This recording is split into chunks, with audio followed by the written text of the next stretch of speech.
My brother Jacob asked me to come today to speak about the BDR Mutiny and Massacre. Clearly, I knew very little about it. It's not something that was on mainstream media.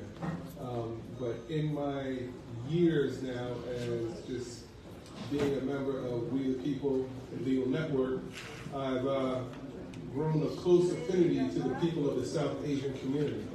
And so issues that affect you also affect me. So again, as a native son of the Congo, I'm no stranger to genocide and human rights atrocities. Now again, like I said, I knew very little about this BDR massacre, and it's my intent to learn more about it this evening. That's one of the beauties of being a New Yorker. You can truly be a citizen of the world.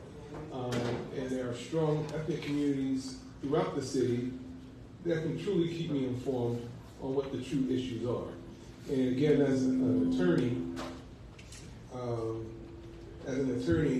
working with the people in the community, again, issues like this are very dear and very important to me. So I thank you. I'm very humble and happy to be here with you.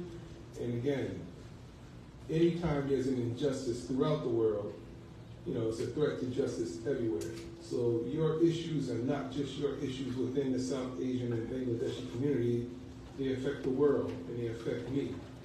And at times like this, there's no time to be wavering or vacillating about where you stand on such important issues.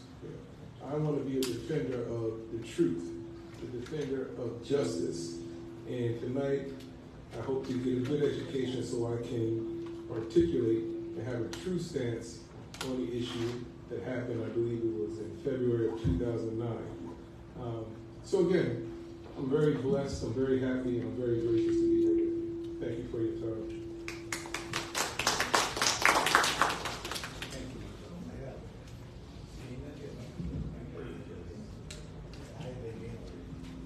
And we have another distinguished gentleman. He's also an attorney. He's kind enough to give us a little bit of time. He showed up within this reign. I would invite my friend, attorney Terence Phelan. We'll be happy to hear his speech. I'm sure he knows way better than lots of Bangladeshi people.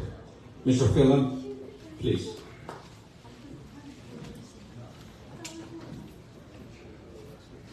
Really? Yeah.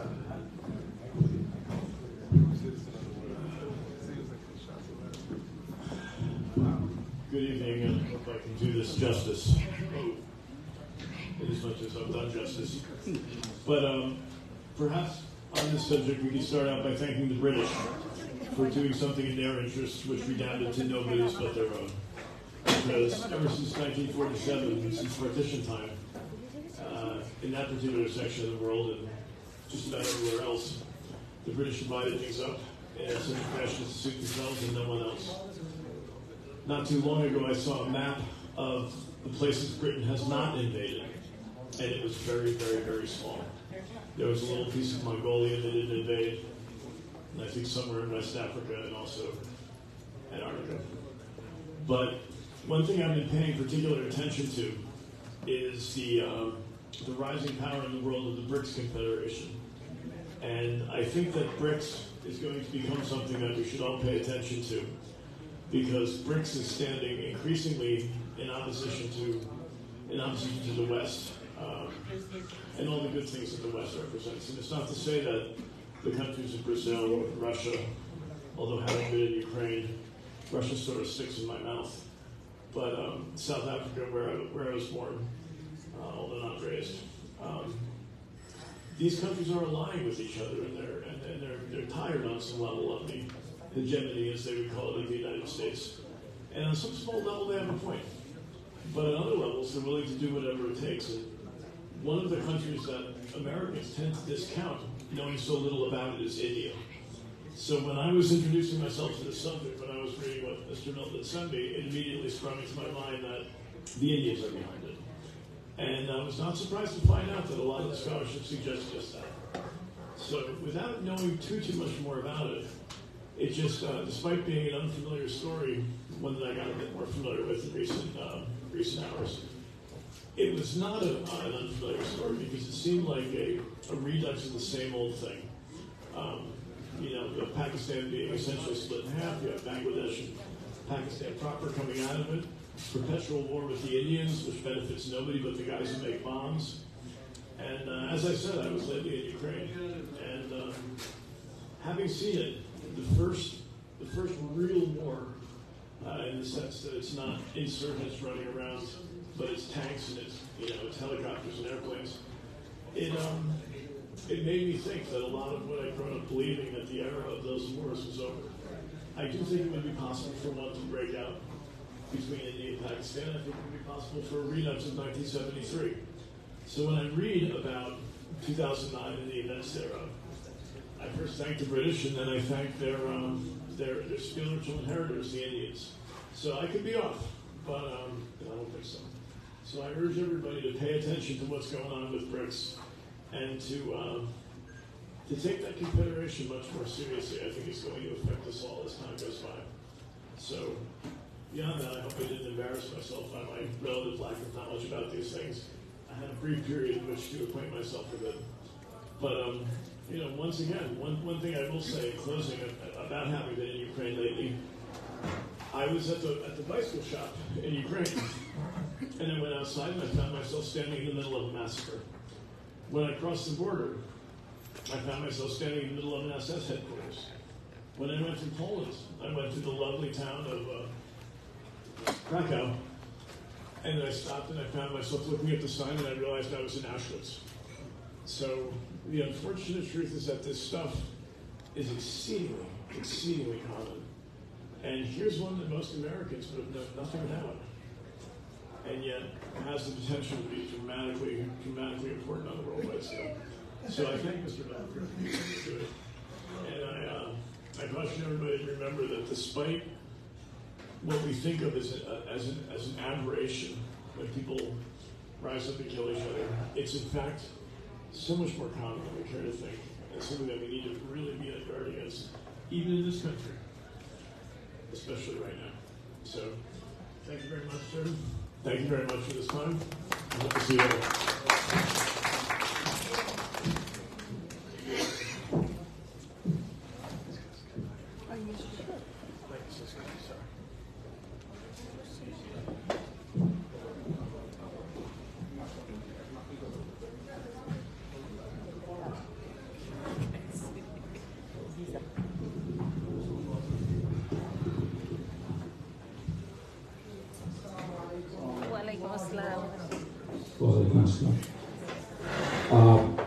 উপস্থিত সুধীমণ্ডলী, এখানে specific আমাদের আজকের বক্তৃতার জন্য আমরা কে বক্তৃতা দিবে কে দিবে না তা না, আপনাদের ভিতর থেকে যে কেউ আজকের যদি বিডিআর পিলখানা ম্যাসাকার নিয়ে কথা বলতে চান, আমি আপনাদেরকে বলবো আপনারা আসেন, এসে কথা বলতে পারেন।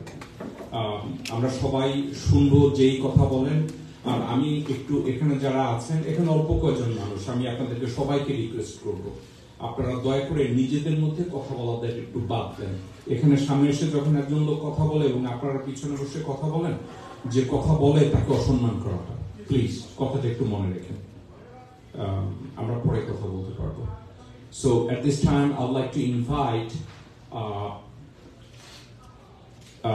one of the gentlemen, his brother to me, Mr. Kamal.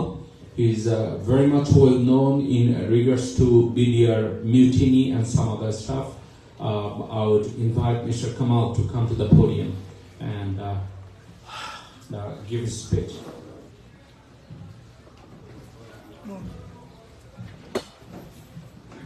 Thank you. Assalamu alaikum. সবাইকে আমি সালাম জানাচ্ছি, স্পেশালি নাগরিক টিভির পিকুর রহমান ভাই, শাকিব ভাই এবং উই আর দি পিপলের আমাদের ইয়াকুব বেটন ভাইয়ের প্রতি অশেষ অশেষ ধন্যবাদ এবং সালাম। তারা আমাদের জাতিকে অনেক কিছু উপহার দিচ্ছে, অনেক কিছু তারা এটা জাতি জানে না, ওটা বাংলাদেশের জাতির কাছে পৌঁছায় দিতেছে। এখন আমি কিছু কথা বলতে চাই যে বিডিআর যে মিউটিনিটা যে হয়েছে, ওটা সবাই জানে কেন হয়েছে, কারা করছে, কেন করছে, কি করে করছে, এটা কিন্তু সবাই জানে, এটা কিন্তু নতুন কোনো কথা না। তো এখন যদি আমরা বর্তমানে যে অবস্থা চলতেছে, যদি এভাবে আমরা এটাকে না সামলাইতে পারি, তাহলে এসব মিউটেন্ট কিন্তু চলতেই থাকবে। এখন এটার সাথে রিলেটেড একটা জিনিস আছে, বাংলাদেশ যে এখন যে খুনি হাসিনা যাকে বলা হয় গুম সম্রাজ্ঞী, সে এটার সাথে 100% জড়িত। এখন আমাদের প্রথম চিন্তা করতে হবে তাকে কি করে ইলিমিনেট করা যায়, তাকে কি করে নালিফাই করা যায়। এখন আমরা একটা আশ্বাস পেয়েছিলাম ইউএসএ থেকে, যে সে সবসময় বলে আসছে যে বাংলাদেশের প্রতিটা জিনিস সে কি করে কত দৃষ্টি রাখতেছে, সে কি হচ্ছে বা কি হচ্ছে না। কিন্তু মিনওয়াইল এসে আমরা দেখলাম যে হয় সে ডাবল ক্রস করছে আমাদের জাতির সাথে, অথবা সে ব্যাকফুটে চলে আসছে। এখন ব্যাকফুটে চলেও যদি আসে আর জাতির সাথে যদি সে ডাবল ক্রস করে থাকে, তাহলে এটা কেন করলো? এটা যে কোনো জিনিসের তো একটা কারণ আছে। এত কিছু করার পরে 2 বছর এখন সে ব্যাকফুটে চলে আসলো, কেন আসলো? আমার কিছু লোক, আওয়ামী লীগের বড় বড় কিছু লোকের সাথে আমার পরিচয় আছে, আমি আলাপ আলোচনা করি, এবং বাংলাদেশের কিছু সেক্রেটারি, জয়েন্ট সেক্রেটারি, এদের সাথে আমার যোগাযোগ আছে, এদের সাথে আমি আলোচনা করি। এদের যে ওপিনিয়নটা হচ্ছে যে এই যে 2 and 2 যে ইয়াটা হইল ইয়ার ভিতরে, দিল্লির ভিতরে, যে ইন্ডিয়ান ডিফেন্স মিনিস্টার এবং আমেরিকার ডিফেন্স মিনিস্টারের সাথে, তখন কিন্তু একটা অত্যাধিক একটা ঘটনা ঘটে গেছে। এই গাজার কিন্তু কনফ্লিক্ট আরম্ভ হয়ে গেছে। আর গাজার এই কনফ্লিক্ট আরম্ভ হওয়ার সাথে সাথে যারা আপনার এই মোসাদের যেসব হিটলারগুলি ছিল, তারা কিন্তু সব চলে আসছিল দিল্লির ভিতরে। মোদী অ্যাডমিনিস্ট্রেশনের সাথে মিল্লা তারা ওখানে ষড়যন্ত্র করছে যে কি করে এই মুসলমানদেরকে ইলিমিনেট করা যায় এবং তাদেরকে কি করে সাবডিউ করা যায়। এই চিন্তা করে তখন তারা চিন্তা করলো যে এখন আমাদেরকে হাসিনাকেই রাখতে হবে। এবং কি করে আমরা রাখতে হবে? এখন তো এটার একমাত্র যে অফিসটা আছে এটা হচ্ছে ইউএসএ। আর ইউএসএ কে যে করে আমাকে বুঝাইতে হবে। যখন 2 and 2 মিটিংটা হইল, তখন ওখানে নাকি প্রস্তাব করা হয়েছিল, আমেরিকাকে বলছে যে দেখো তুমি পুরো পৃথিবীবার জঙ্গিবাদে ছড়াই গেছিল এবং এটা অনেক কষ্টে তুমি মোরাললেস এটাকে এলিমিনেট করছো, কিন্তু এখন কিন্তু আবার জঙ্গিবাদ দাঁড়ায় যাবে। এই বাংলাদেশের যে লোকগুলি আছে, এটা 18 কোটি জঙ্গি, তারা সুযোগ পাইলেই দেখা যাবে যে আক্রমণ করতেছে। আমেরিকাকে বলছে হয়তো তোমার কিছু এটা হবে না, কারণ তুমি এটা অনেক দূরে আসছো। রিজনাল শক্তিতে সবচেয়ে বেশি ইফেক্টিভ হবো আমি, আমার উপরে দেখা যাবে জঙ্গিবাদ ছড়াই গেছে। আর স্পেশালি তখন 7 সিস্টার আমার থাকবে না, ওটার ভিতরে জঙ্গিবাদ ছড়াই যাবে। এখন তুমি এই ব্যাপারে স্টপ করো, আর নিলে তুমি অন্যদিকে মোটিভেটেড হও। এটা করাইয়া তাকে বুঝছেন অন্যদিকে মোটিভেট করা দিচ্ছে। এবং এটা সাধারণ ব্যাপার ভাই, সাধারণ ব্যাপারে এই জন্য হইতেছে আল্লাহ তাআলা কোরআনে স্পষ্ট বলে দিছে যে মুশরিক এবং ওই ইহুদি কখনো মুসলমানের বন্ধু হইতে পারে না, তারা সবসময় আমাদের বিরোধিতা করবে। আর দ্বিতীয় কথা হচ্ছে 9/11 যে ঘটনা ঘটলো, ওইটা কিন্তু পৃথিবীতে কমপ্লিটলি দুইটা দিক সেপারেট করে দিল। একটা কি মুসলিম হরাইজন, একটা হচ্ছে রেস্ট অফ দি হরাইজন। তখন আমরা ভাই আমাদের কেউ আশা করা লাভ নাই। আমেরিকা বলছিল সে করে নাই, করবে না। এবং আমি আরেকটা উদাহরণ দিই আপনাদের কাছে, একটা মোটিভেটেড উদাহরণ দিই। আমি তখন ইউরোপে যখন বসনিয়ার যখন ইয়াটা আরম্ভ হয় 1991, 92, 93-তে, ভাই যখন এই ইয়েটা গণ বিস্ফোরণটা হইল, 3 লক্ষ লোক 2 মাসের ভিতরে মেরে ফেললো। মহিলা, পুরুষ, বাচ্চা কেউ কিন্তু রেহাই পায় নাই। কি করছে তারা? এই গণবিপ্লব করছে। হাজারে হাজারে লক্ষে লক্ষে লোক মারা গেছে। জার্মানিতে আসতে দেখতেন কেউ চোখ নাই, কেউ হাত নাই, কেউ পাও নাই, বুঝতেছেন? এই লোকগুলি জনবিস্ফোরণ করছে। আমাদের দেশে কি 18 কোটি লোক কি করতেছে? 18 কোটি লোকের 95% লোক ভোট দেয় নাই। অর্থাৎ তারা এই রিজিমকে চায় না, এই রিজিমের বিপক্ষে তারা। তো তারা যদি রিজিমের বিপক্ষে হয়ে থাকে, রাস্তায় কোথায় নামতেছে? কেউ কি রাস্তায় নামছে? মরতে হবে ভাই, এমনি কোনোদিন এই স্বৈরাচার সরকার যাবে না। কয়েক লক্ষ লোক মরতে হবে। ইরানের ভিতরে যেরকম লক্ষে লক্ষে লোক মারা গেছে, এরপরে বুঝছেন ওখানের ভিতরে দেখা গেছে ইসলামিক পয়সা ঢুকছে। কি করছে আমেরিকা? কিছু করতে পারছে? আমেরিকা নখ একটা দিত রাজা শাহ পেয়ালবি, ওখানে আমেরিকা ঢুকতে পারতেছে না আজকে কত বছর। মানুষ যদি কোনো রিজিমের বিরুদ্ধে থাকে বা কোনো শক্তির বিরুদ্ধে থাকে, ওখানে কেউ জিততে পারে না। ইন্ডিয়া কি করবে? আমাদেরকে কিছুই করতে পারবে না। আজকে যদি আমাদের এই লোকগুলি রাস্তায় নেমে আসে, আমি বলছি বারবার ভাই, 1 লাখ নামবেন গুলি করবে, 5 লাখ নামবেন বন্দুক চিন্তা করবে উড়েতে, 10 লক্ষ নামবেন বন্দুক উল্টা দিয়ে ঘুরবে। এটাই পৃথিবীর নিয়ম। 2টা পাথর উপরের থেকে যদি আপনি নিক্ষেপ করেন, একটা ভারী আর একটা হালকা পাথর, ভারী পাথরটা কিন্তু নিচে আগে এসে পড়বে, হালকাটা পরে পড়বে। পৃথিবীর পরাশক্তি বলেন যে বলেন সব কিন্তু সবাই কিন্তু বিষয়ের সাথে জড়িত, জানেন, শক্তিমান যারা আছে তাদের সাথে জড়িত। এখন ইউজুয়ালি চিন্তা করতে গেলে হাসিনা শক্তিশালী এবং তার সাথে আমেরিকা বলেন যেহেতু তার সাথেই থাকবে, এটাকে আমাদেরকে ভাইঙ্গা দিতে হবে, শেষ করে দিতে হবে। এই ক্লিন্টন বলছিল ইসলামিক কান্ট্রি হবে কেন ইউরোপের ভিতরে, 22 মাস স্লোবাদান মিলিজোভিচকে আমেরিকা কিছুই বলে নাই, 22 মাস পরে তাকে আক্রমণ করছে কেন? যখন দেখলো যে হাত থেকে ছুটে গেছে, এখন তো মুসলমানরা জিতা যাবে, এখন সে ওদিকে যা পাতলা ধরছিল মুসলমানদের পক্ষে যায়। দেখেন আপনি ইতিহাস গাইটা, আমি কোনো কিছু ভুল বলতেছি না, কারণ আমি কোনো উপস্থিত ছিলাম, আমি দেখছি, এর থেকে বড় প্রমাণ হতে পারে না। তো ভাই এখন আমেরিকা যেখানে যাক আমরা তার কথা চিন্তা করার লাভ নেই, আমাদেরকে যে কোনো একটা কথা বলছিল সে আমাদেরকে হেল্প করবে, কিন্তু সেটা করে নাই।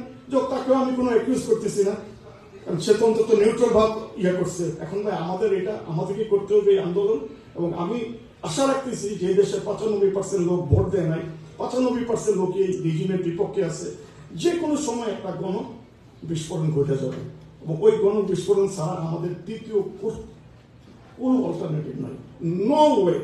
যে কটা কারণে স্বৈরাচার সরকার হয় ফল করে, তার প্রথম কারণটা হচ্ছে কি জানেন, গণবিদ্রোহ, গণবিস্ফোরণ করতেই হবে ভাই।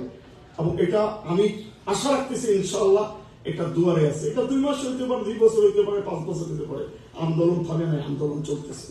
মানে আমেরিকার আশা করে কোনো লাভ নেই, কেউ আশা করে আমাদেরকে একটা জিনিস চিন্তা করতে হবে, আমরা কি করে সংঘবদ্ধ হইতে হবে, করতে হবে, করার পরে এটা কোনো বিস্ফোরণ আমরা করতে পারি।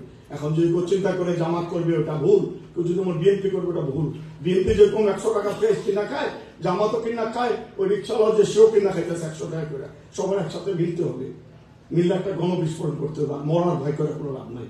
আমরা 73 রাস্তার ভিতরে আন্দোলন করছি, মারছে পিটছে, 32,000 মাইরা পাইছিল এই কুখ্যাত শেখ। কি করছে, আমরা কি রাস্তা থেকে গেছিলাম? যাই নাই। 10 জন লোকে ওই সময় বন্দুক ধরা তছনছ করে দিল, আল্লাহর সাহায্য নামছিল। আমি বলবো এটা আল্লাহর সাহায্য, নাহলে ওখান থেকে জেতার কোনো রাস্তা ছিল না।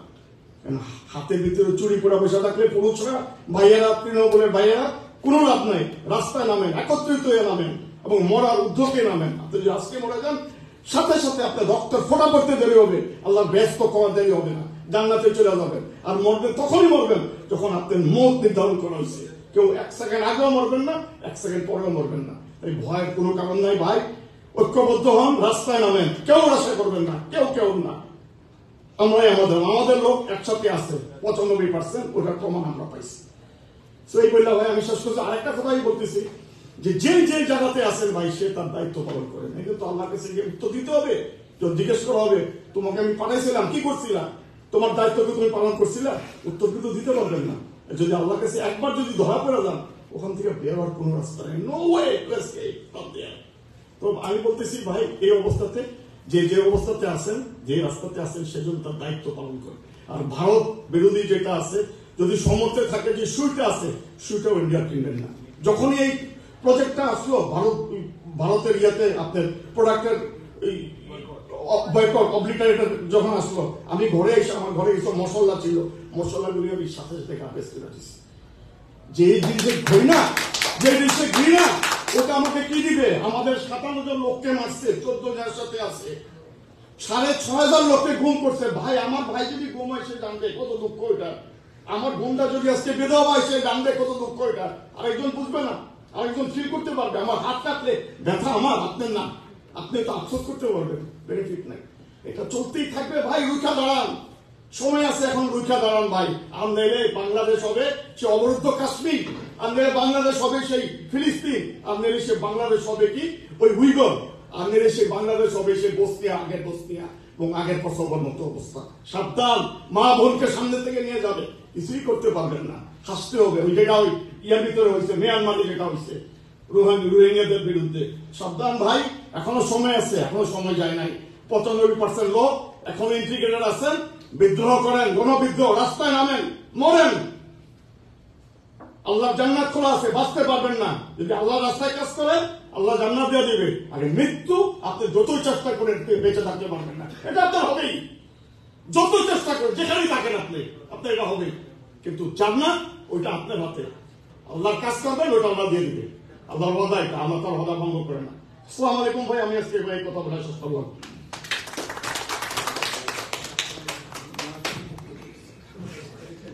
খুবই সুন্দর কথা বলছেন কামল ভাই। এই কথাটা শুধু মুখে বলা না, মনে প্রাণে আমরা যদি সবাই বিশ্বাস করি এবং আমাদের দেশের প্রতি আমাদের যদি দায়িত্ববোধ থাকে, এই কথাগুলো যদি আমরা সার্বিকভাবে মানসিকভাবে অ্যাডপ্ট করি এগুলো, তাহলে দেশের জন্য আমাদের কিছু করার মানসিকতা থাকবে। আমরা ওয়াদা নিয়ে সামনে এগোবো। আমরা মুখে বলবো I love my motherland, on the other hand we are doing something else. Please, we should refrain ourselves to become hypocrite. We shouldn't have done that.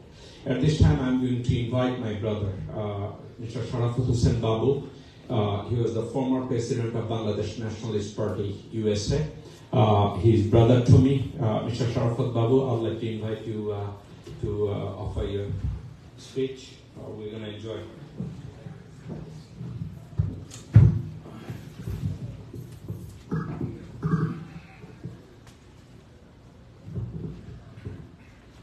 Bismillahirrahmanirrahim.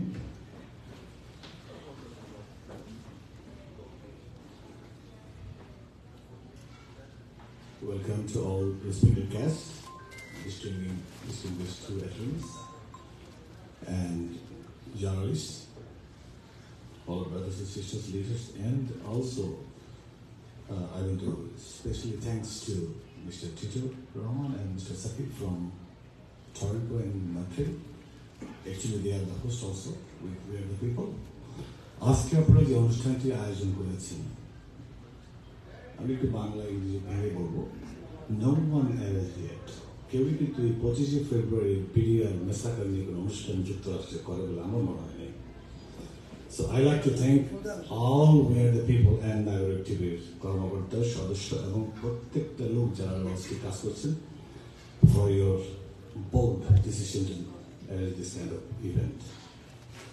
দোবার অনুষ্ঠানের লোকজন আসতে চায় না, আপনি গান অনুষ্ঠান করেন লোক ভরে যাবে, বৃষ্টি হলে ওয়েদার খারাপ হলে এক্সকিউজ দেখায়। দেখেন we are here full room. আপনার একটু আগে একদম বক্তা মিস্টার কামাল খুব জ্বালানি বক্তব্য দিয়ে গেলেন। আমরা স্টেজে ফিল্ডে রাস্তাঘাটে ডেমনস্ট্রেশন করি, but thank you, Mr. Kamal. After the very bold and very bitter, if you don't cut yourself, after paint a feel of the world now. BDR massacre, Mr. Jacob Bittner, আমি কেন বলবো যে এই ইস্যুটা নিয়ে কেউ কথা বলে না। The first, this regime, they did an act against our soldiers uniform named BDR. They changed the name also. What a shame. Why they change name the BDR to another name? I don't even want to say that name. I'm a proud Bangladeshi and a proud American. The Mr. Jacob Bittner, I'm not making happy by saying that he's a great guy, he did this. I salute you what you're doing today in New York. This date and time will remain. That we are the people. Who we are the people actually? Are we are the people? Shame on us. The soldiers who sacrificed their life to independ the whole Bangladeshi name. You are not talking about them. When it comes to Bangladesh, you talk, oh, I'm a proud Bangladeshi. No one talked about BDR last 7 days, except We Are the People. Why? Mr. Kamal, talk. People will listen to your conversation. I can tell Mr. Jacob Bittner or dear Apani, my sister, I cannot make it whether it's rainy tomorrow. You cannot do this by saying that skipping the event. You have your obligation as a Bangladeshi to raise your voice. যেদিন BDR massacre হলো, আমার ওয়াইফের বড় বোনের husband wife both died. Good close friend, Dr. Guljar, Colonel Guljar wife. আপনারা BDR নিয়ে যা হয়েছে বছর 2-3 কথা হয়েছে, তারপর everybody stop saying জাতীয়তাবাদী দল, BNP, Jamaat, Awami League, Are they Bangladeshi all? আমাকে বলা হলো আমি জাতীয়তাবাদী দল যুক্তরাষ্ট্রের ভারপ্রাপ্ত প্রেসিডেন্ট ছিলাম। Yes, I was. And I am. Because আমাদের কোনো কমিটি হয় না এখনো। বিডিআর ম্যাসাকার মতো আমাদের যুক্তরাষ্ট্র বিটাকেও ম্যাসাকার করে ভেঙে টুকরো টুকরো করে দেওয়া হয়েছে। কত টুকরো হবে না আপনারা? বাংলাদেশ পুলিশের রাষ্ট্র হয়ে গেছে। If you have a OC, if you have a SP, আপনার পুলিশ অফিসার আছে, ইভেন করে বাংলাদেশ। কারণ উপর লেভেল থেকে কিছু করা হয় না, করা হয় নিচের লেভেলে। এটা লোক বাংলাদেশে যেতে চায় না। আমাদের বন্ধু বান্ধব ঢাকায় যায়, ভয়ে থাকে। আমি নাগরিক টিভির শো দেখছিলাম last Saturday. I had a show right after that. আমি একটা শো মডারেট করি। মিস্টার সাকিবকে আমি সামনে সামনে সুনাম করছি না। You are a proud presenter. The way you speak, thousands need to speak that way. Only Sakib cannot fix Bangladesh. But thank you, whatever you do, you try. একজন একজন করে 10 জন 100 জন 1000 লাখ হয়। মিস্টার কামাল বলে গেলেন 10 জন গুলি খাবেন।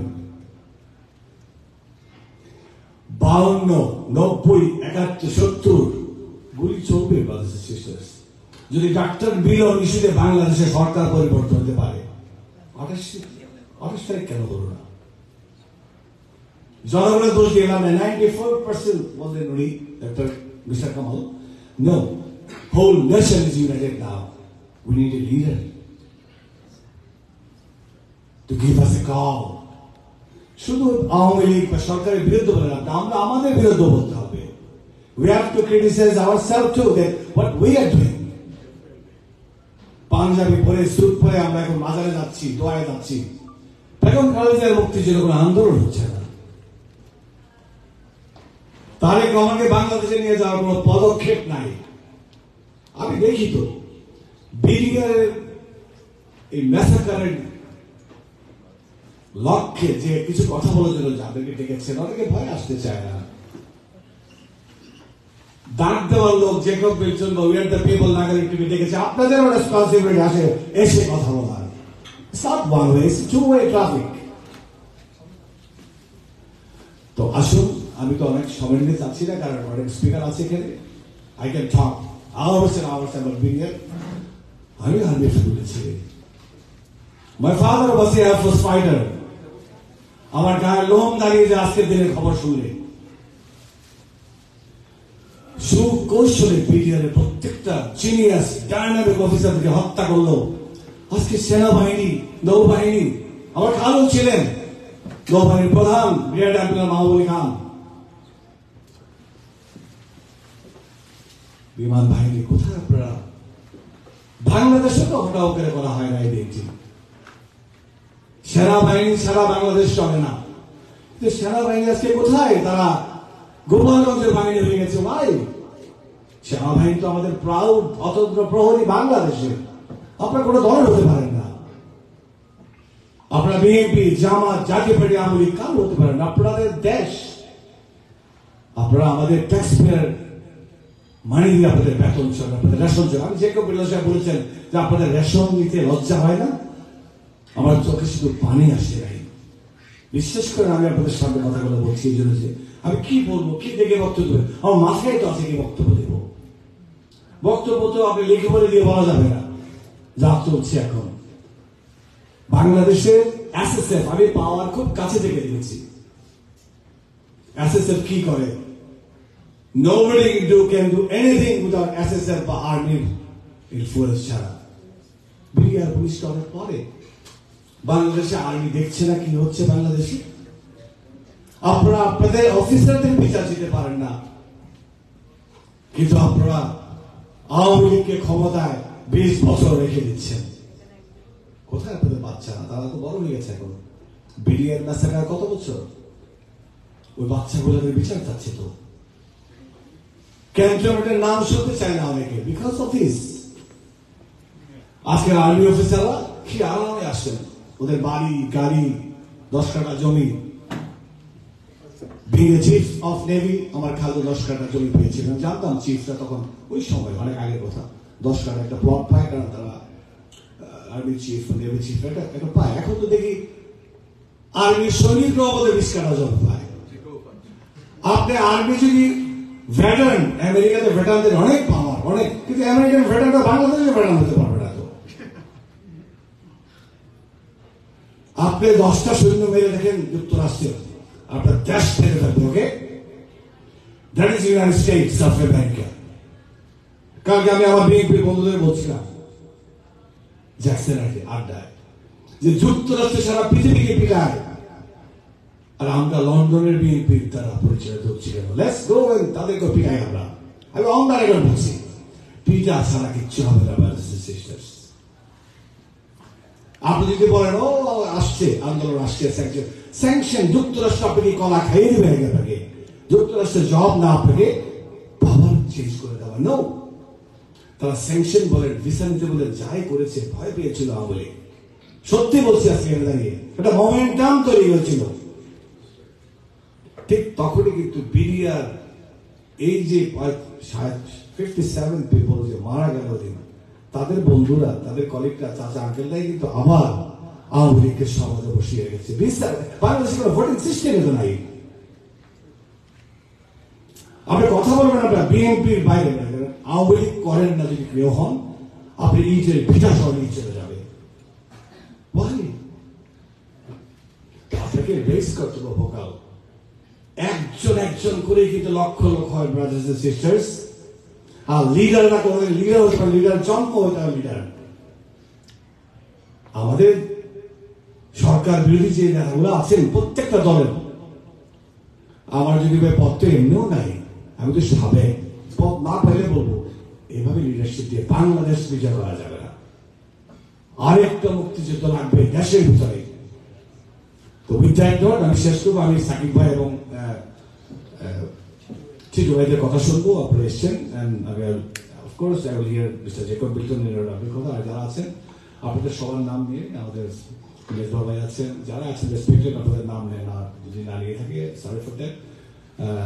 এখানে আমি আমার বক্তব্য শেষ করছি। বাংলাদেশ জিন্দাবাদ।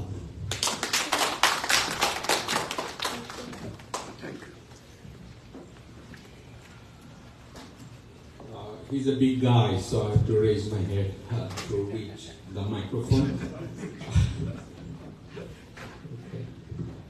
আপনাদের মধ্যে কি কেউ আছেন আপনারা এসে কথা বলতে চান? ওকে, আমি এই মুহূর্তে আমি ইনভাইট করব আমার ছোট ভাই নাজমুস সাকিব। ওকে, মিস্টার টিটু রহমান, আপনি। টিটু রহমান নাগরিক টিভির সিইও। উনি অনেক কষ্ট করে এই নেটওয়ার্কটাকে গত 7 থেকে 8 বছর ধরে অনেক কষ্টে চড়াই উতরাই পেরিয়ে এই পর্যায়ে নিয়ে এসেছেন। আমি চাচ্ছি উনি ওনার হিস্ট্রি নিয়ে কথা বলুক, আমি চাচ্ছি উনি বিডিআর পিলখানা ম্যাসাকার নিয়ে কথা বলুক। Thank you.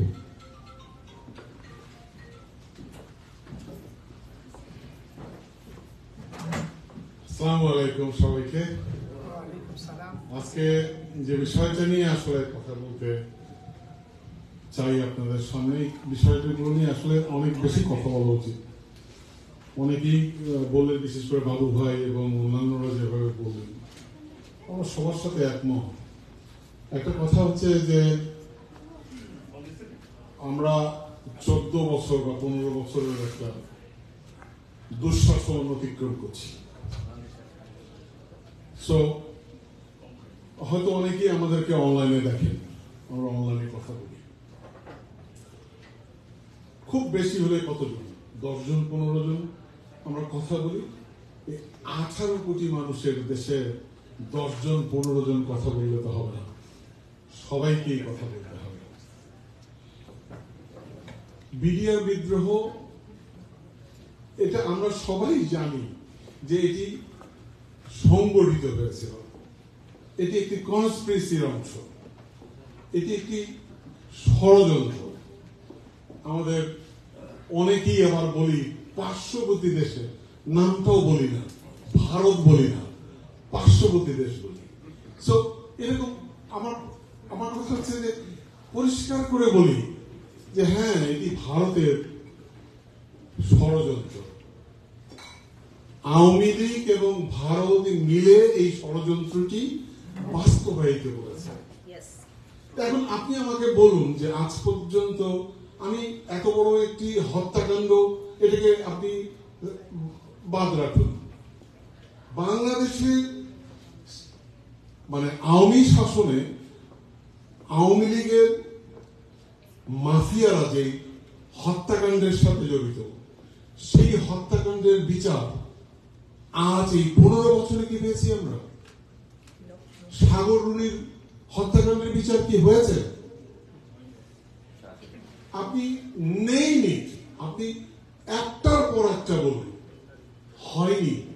যার পিছনে একটি রাষ্ট্র যারা পরিচালনা করে তারা যখন যুক্ত হয়ে যায়, তারা যখন মাফিয়া রাষ্ট্র হিসেবে প্রতিষ্ঠিত হয়, তখন এর বিচার হয় না।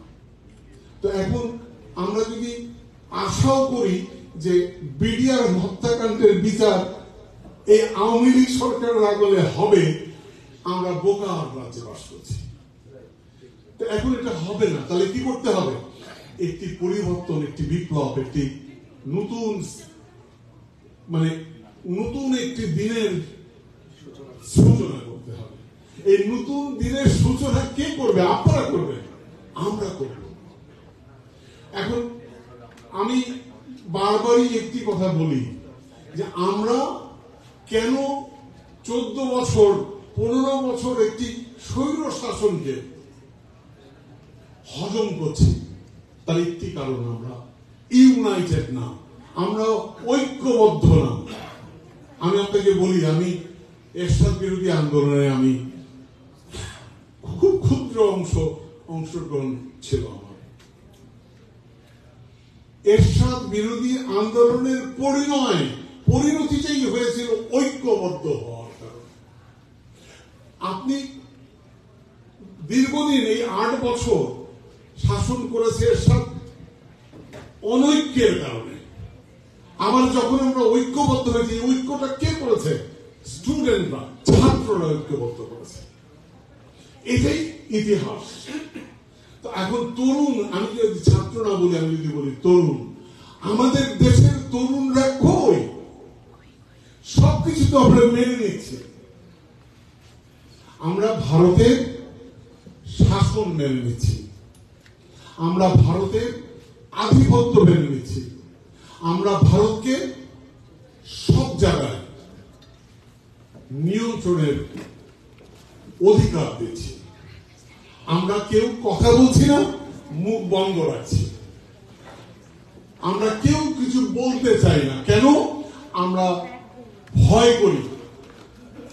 আজকে কথা বললে যদি আমার পরিবারের কোনো ক্ষতি হয়, আমার কথা বললে যদি আমার উপরে আমার নির্যাতন নেমে আসে, হ্যাঁ, এটা তো আসবেই।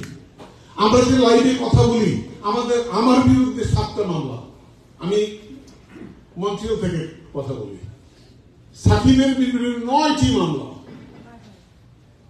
এমনকি এই মাফিয়া মন্ট্রিয়ালে এসে আমার বিরুদ্ধে সিভিল মামলা করেছে। সাকিবের স্পেশাল রিপোর্ট আপনারা হয়তো অনেকে দেখেছেন। স্পেশাল রিপোর্টে তার নাকি মান সম্মান চলে গেছে। এই মান সম্মান চলে যাওয়ার কারণে সে আমার বিরুদ্ধে মামলা করেছে মন্ট্রিয়ালে এসে। এমনও হতে পারে। এখন আমরা কিছু বলি না, আমরা বলবো না, আমরা চুপ করে থাকবো। তাহলে কি আমরা আশা করব যে আমরা একটি স্বাধীন দেশ পাবো? আমরা কি একটি গণতান্ত্রিক দেশ পাবো? তাহলে আমি বাবু ভাইয়ের কথাই বলি, আমি ওই কথাটাই বলতে চাই। আমাদের এখন একজন নেতা দরকার। আমরা একটা লিডার খুঁজছি, গোটা দেশ জাতি একটি লিডার খুঁজছে। এই নেতাটি কে হতে পারে? এই নেতা, তার কারণ একটি জিনিস খুব পরিষ্কার, আপনারা নিজেরাও জানেন, আমিও জানি, সবাই জানি, আমরা একত্রিত করা, নেতাকে একত্রিত করার মধ্যে এই কারিশমা থাকতে হয়। এই কারিশমা কার? যার মধ্যে দেখেন তাকেই নেতা বানানো। তাকে ডাক দিতে বলেন। আমি তো জানি, আমরা তো কাজ করছি, সরকার বিরোধী প্রচারণা করছি, সমালোচনা করছি। আমরা তো জানি যে এই আমেরিকা যেভাবে আমাদেরকে সহযোগিতা, আমি আমাদেরকে বলবো না, আমি বলবো গণতন্ত্রের পক্ষে যেভাবে এগিয়ে এসেছিল, আমরা সেটা ক্যাশ করতে পারিনি, আমরা বিরোধী দল ক্যাশ করতে পারিনি। এটা তাদের ব্যর্থতা, এটা আমেরিকার ব্যর্থতা। তো আমরা কেন পারিনি? আমাদের নেতা নেই। নেতা আমাদের তৈরি করতে হবে, এবং আমি মনে করি এই নেতা তৈরি হবে আন্দোলনের মধ্য দিয়ে, সংগ্রামের মধ্য দিয়ে। সো আমি সকলকে অনুরোধ করব, আপনারা প্রতিবাদ করুন।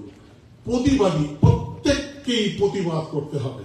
যদি আপনারা প্রতিবাদ না করেন, আমি মনে করি আমরা সবাই দেশপ্রেমিক বলি বক্তৃতাতে, আমি ইদানিং বলছি ভারতীয় পণ্য বর্জন করে।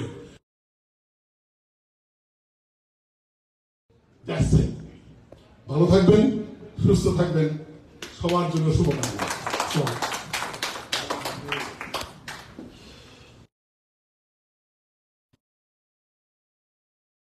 ভালো কথা বলেছে, এবং আমি প্রত্যেকটা কথার সাথে একমত। বিশেষ করে আমি বলবো যে আমাদের নেতা নির্বাচন করতে হবে। সমস্যা একটা জায়গায় যে আমরা অনেক সময় বলি যে আমরা সব ইঁদুরদের মতো, যে বিড়াল তো মারবো কিন্তু মেয়াল ধরবে কে।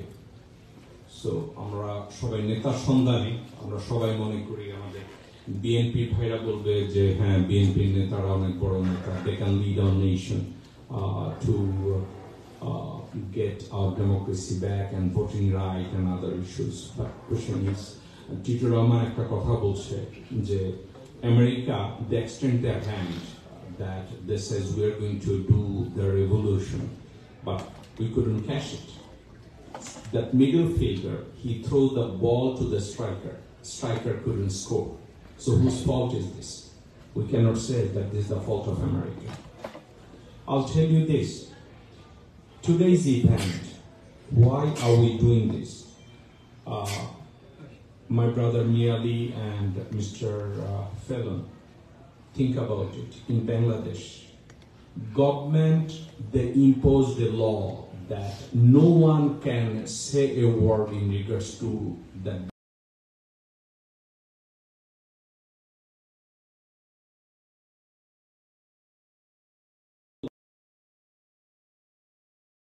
soldier. They're living in abroad. Personally, I have invited them that come join us and say a couple of words, engage what call themselves soldier. Aren't they? I would say I'm not here to criticize. I'd like to invite Mrs. Rina Abedin, whose brother was almost died, but anyway he survived. So Miss Abedin, I'd like you to come for our audience. Thank you.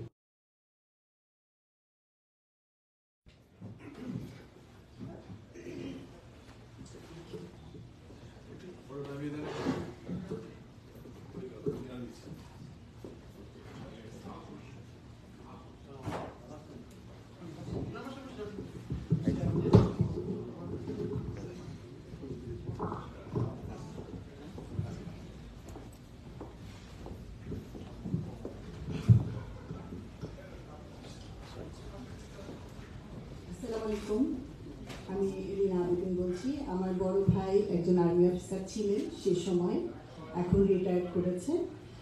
ও তখন ছিল বিডিআরে এবং সম্ভবত খাগড়াছড়ি পার্বত্য অঞ্চলের একটা অংশে সে CO ছিল। তো আপনারা সবাই জানেন, আমার মনে হয় যে বিডিআরে যে প্রোগ্রামটা হয়েছিল সবাইকে কল করা হয়েছিল, বড় বড় সিও 2IC যাদেরকে বলা হয় তাদের সবাইকে ঢাকায় নিমন্ত্রণ করা হয়েছিল। তো ওরা সবাই এখানে প্রোগ্রামে আসছিল, একদম বিডিআরের মাথাগুলো কিন্তু। তো আমার ভাই ওই প্রোগ্রামে ছিল। আমার ভাই আমাদের একেবারে আমাদের পুরো ফ্যামিলির মাথা বলতে পারেন। হ্যাঁ, অনেক ভালো মানুষ। তো আমার ভাই যখন এখানে ছিলেন, তো ভাইয়া কিন্তু ওই বিরিয়ার মেসেই ঘুমাচ্ছিল, কিন্তু সামহাউ ওর বউটা মানে ওদের ভাবি একটু ক্রেজি টাইপের, ভাইয়ার কথা যদি না শুনে তাহলে ভাইয়ার প্রেশার উঠায় দিবে। তো ওই দিনের সেই প্রেশার উঠানোটা ছিল আমার ভাইয়ের জন্য খুবই পজিটিভ। তো রাত্র 11:30টায় ভাইয়া ওই ভাবির অত্যাচারে সে ক্যান্টনমেন্টে চলে যায়, ক্যান্টনমেন্ট মেসেজে ঘুমায়। তো সকালবেলা যখন ভাইয়া রেডি হচ্ছিল যে আবার বিডিআর ক্যাম্পে আসবে, তখনই টেলিভিশনে দেখতে পাচ্ছি এই ঘটনা। তো যেহেতু ও চাকরিতেই ছিল, তো ওকে তখন উপর থেকে মানে সবাই তো কাঁপতেছিল। ভাইয়ার বাচ্চা দুটো মেয়ে আছে, এখন ভাইয়ার মেয়েও আর্মি অফিসার, সেও এখন মেজর, সে এবং অ্যারোনটিক্যাল ইঞ্জিনিয়ার। তো ওরা কাঁপছিল যে আব্বা আব্বা এরকম করতেছিল, আব্বু এরকম। তখন ভাইয়ার ভাইয়ার যে বড় অফিসার, সে আবার ভাইয়াকে কল করে বলছে যে, ওর নাম ছিল জাহিদ, জাহিদ তুমি এখনই ইয়েতে যাও, তোমার চাকরির ওখানে ফিরে যাও। তো ভাবি বাচ্চারা চিৎকার করতেছিল, না তুমি যাবা না। তখন ভাইয়া বলছে যে আমি হচ্ছি বাঘের বাচ্চা, আমি এখানে কেন বসে থেকে আমি করবো, আমার যদি মৃত্যু কপালে থাকে আমি ওখানে যাব, তারপর আমার মারা ভাগ্যে মৃত্যু থাকলে মৃত্যু হবে।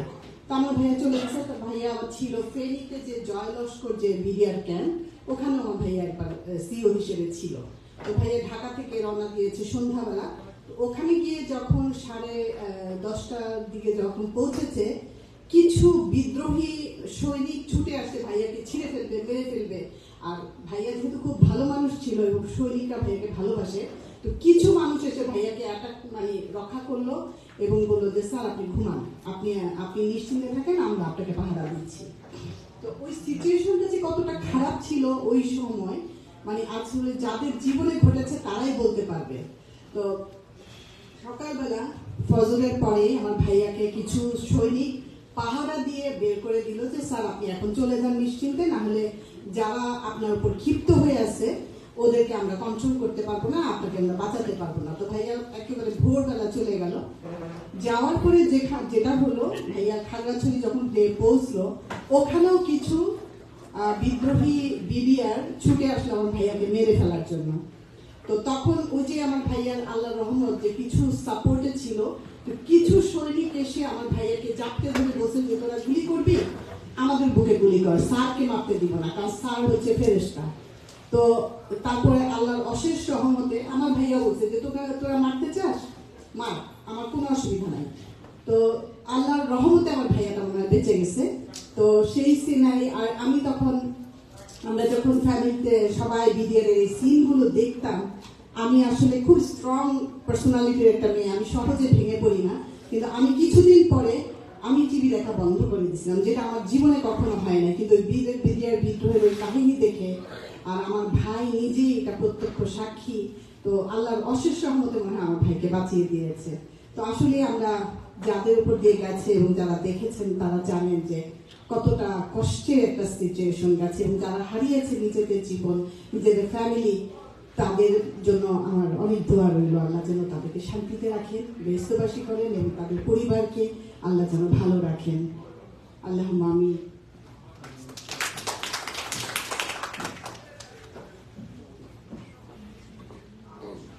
এই মুহূর্তে উই আর দ্য পিপলের ডিরেক্টর অফ অপারেশন নীরা, আমি তাকে ইনভাইট করবো কিছু বলার জন্য।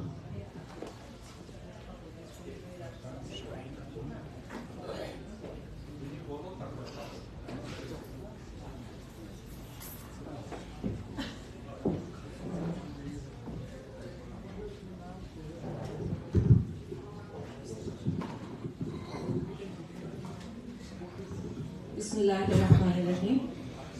শুভ সন্ধ্যা।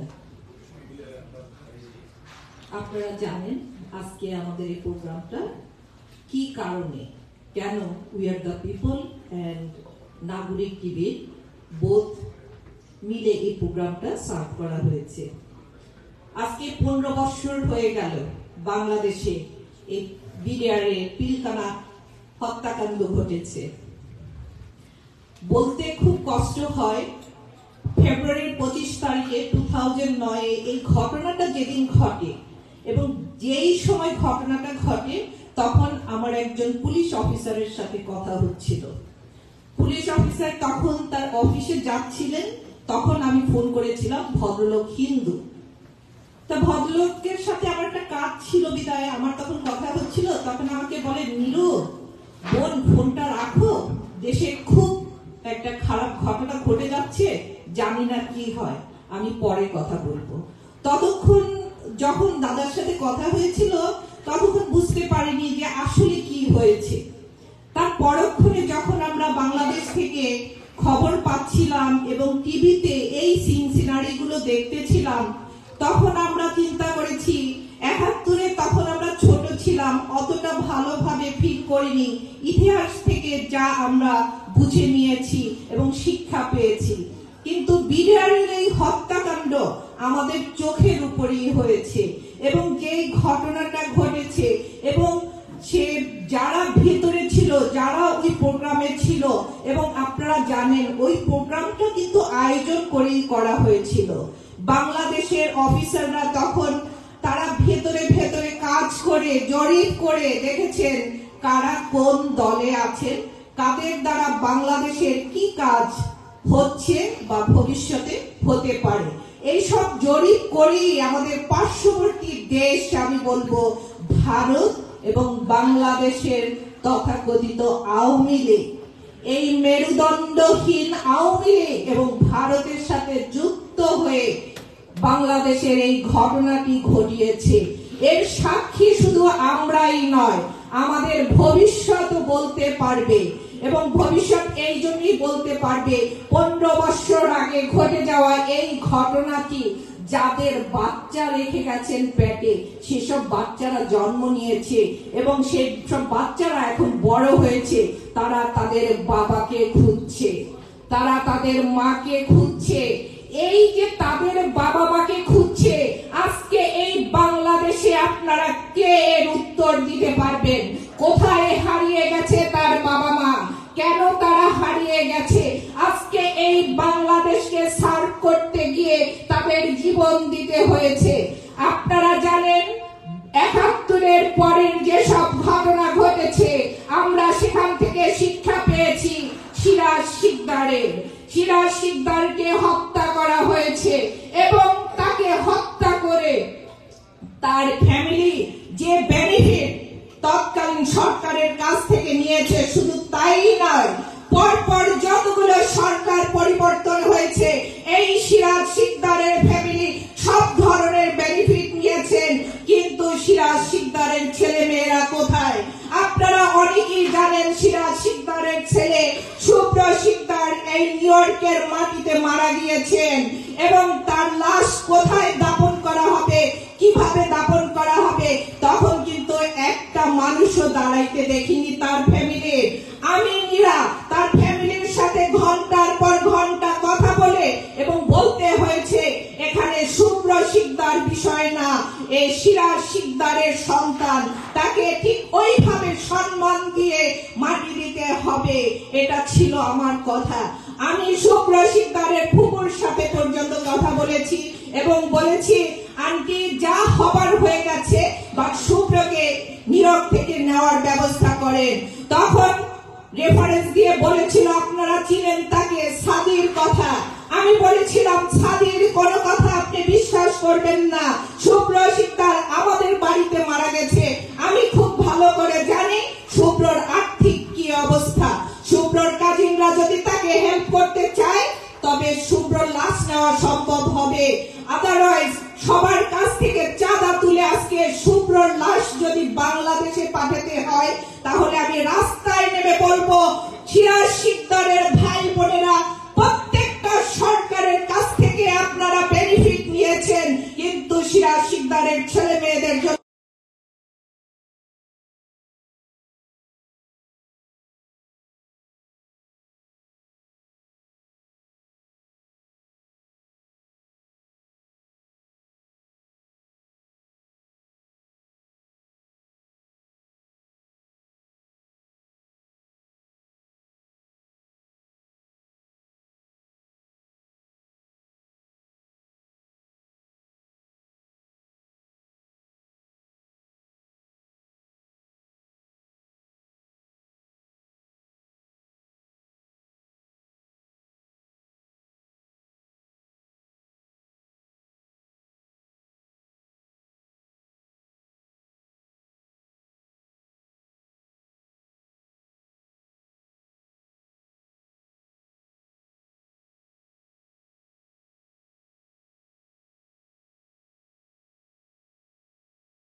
আসসালামু আলাইকুম। আজকের এই দিনে যেহেতু একটা স্মৃতিচারণমূলক অনুষ্ঠানকে আমি আসলে একটু স্মৃতিচারণই করতে চাই যে এই যে 57 জন সেনা অফিসার তাদেরকে যে হত্যা করা হয়েছিল বিডিআর পিলখানা আজ থেকে 15 বছর আগে, তো সেই দিন যেটা আমি কি করেছিলাম ওইটা আসলে আপনাদের সাথে আমি একটু শেয়ার করতে চাই। তো 2009 সালের ওই দিনটিতে আমি অ্যাজ ইউজুয়াল আমি তখন সাংবাদিকতাই করতাম এবং আমি তখন বাংলাদেশের অত্যন্ত জনপ্রিয় একটি ইংরেজি দৈনিক দি ইন্ডিপেন্ডেন্ট সেটার আমি একটা স্টাফ রিপোর্টার হিসেবে কাজ করতাম। এবং মানে লাকিলি আমি বলবো যে আমার ইন্ডিপেন্ডেন্টের যে অফিসটা তখন সেটা ছিল, এখন তো সেটা তেজগাঁওয়ে, তখন ছিল ওই বেল টাওয়ার ধানমন্ডি, যেটা একদম পিলখানার ওই বিডিআর যে সদর দপ্তর সেটার একদমই খুব কাছাকাছি, এবং আমাদের ছাদে থেকে আমরা দাঁড়ালে সব দেখতে পেতাম ওখানে কি হচ্ছে। তো সেদিনও ওই সময়টাতে আমি অফিসেই ছিলাম, সকালবেলা আমি অফিসেই কাজ করছিলাম। তো হঠাৎ করে গোলাগুলির শব্দ কানে আসলো এবং খুব জোরে জোরে শব্দ আসছিল। তো তখন টেলিভিশন স্ক্রিন আমাদের স্ক্রলে দেখতে পেলাম যে এরকম বলা হচ্ছে যেখানে গোলাগুলির আওয়াজ পাওয়া যাচ্ছে। তো আমরা বুঝতে পারলাম যে নিশ্চয়ই কোনো একটা খারাপ কিছু ঘটেছে সেখানে। তো আমি আমার ছাদের উপরে উঠলাম এবং উঠে দেখলাম যে বেশ কিছু মানে কাকের আওয়াজ, মানে কাক পাখি শব্দ করছে ওখানকার। তো বুঝতে পারলাম যে এখানে আসলে একটা খুব খারাপ বা ভীতিকর কিছু একটা ঘটেছে।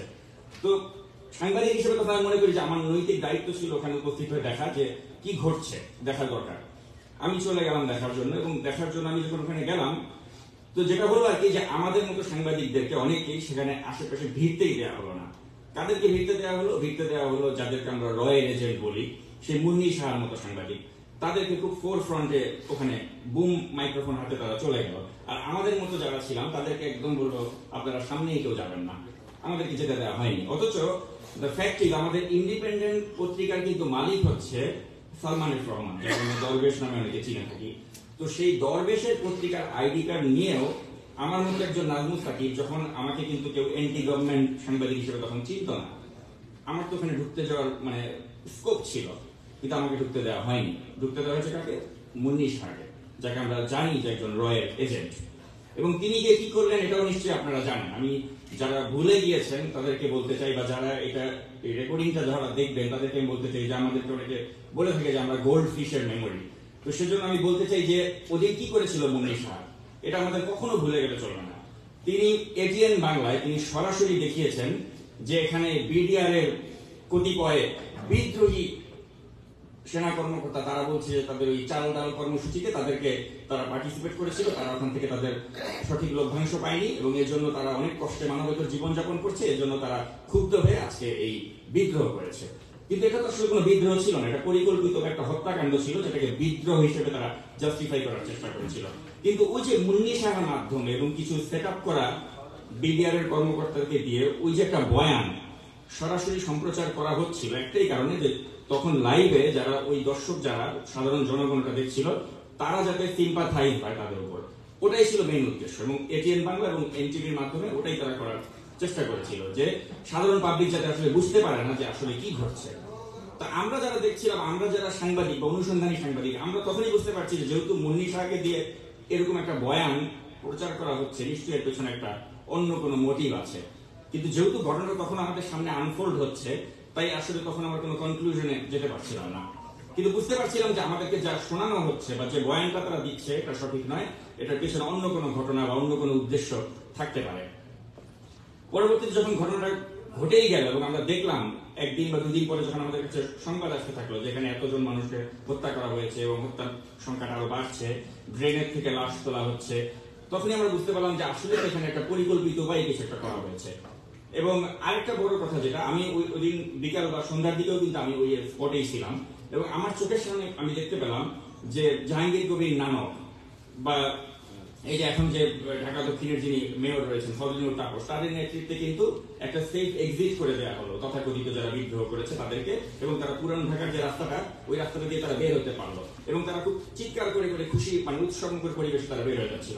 এবং তাদের অধিকাংশরই যে গোঁফ দাড়ি যেগুলো দেখলাম নিজের চোখে, স্পষ্ট বুঝতে পারছিলাম যে এগুলো ভারতীয় নাগরিক, এরা বাংলাদেশি নাগরিক হওয়ার প্রশ্নই ওঠে না। তো তখনই বুঝলাম যে এখানে ভারতীয় সোলজার এনে আসলে আমাদের সৈনিকদেরকে হত্যা করা হয়েছে। এবং এরপরে তৃতীয় বা চতুর্থ দিনের পরে এটা আরো পরিষ্কার হয়ে যায়। কিভাবে পরিষ্কার হয়ে যায়? পরিষ্কার হয়ে যায় এভাবেই যে সিলেটে যে ব্যক্তিটি কর্মরত ছিলেন তখন, তাকে জোর করে ঢাকায় আনা হলো।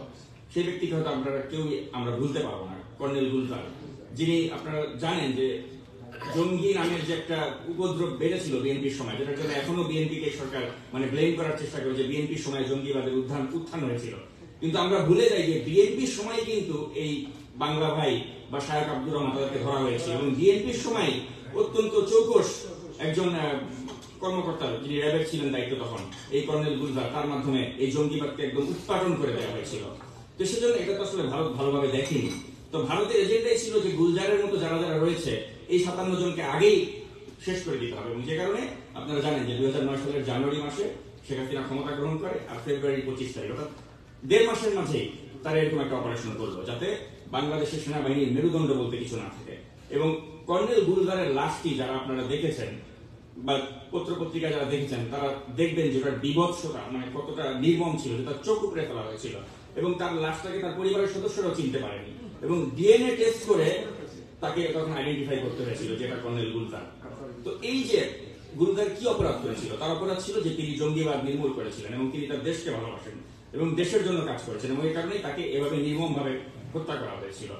তো এই এক গুলজারকে দিয়ে আমরা কিন্তু বুঝতে পারি যে বাকি 56 জন যারা ছিল তারা ওই গুলজারের মতোই কিন্তু কম বেশি ওই একই লেভেলেরই তারা দেশপ্রেমিক এবং চৌকস সেনা কর্মকর্তা ছিলেন যাদেরকে এভাবে প্রাণ দিতে হয়েছে শুধুমাত্র একটাই কারণে যে শেখ হাসিনা বা এই ভারতের যে তাবেদার সরকার এবং ভারত তারা ভেবেছিল যে এরা যদি জীবিত থাকে তাহলে এটা তাদের জন্য একটা থ্রেট হবে, তারা ওই 2014 বা 2018 মতো ওই নির্বাচন করে পার পেয়ে যেতে পারবে না।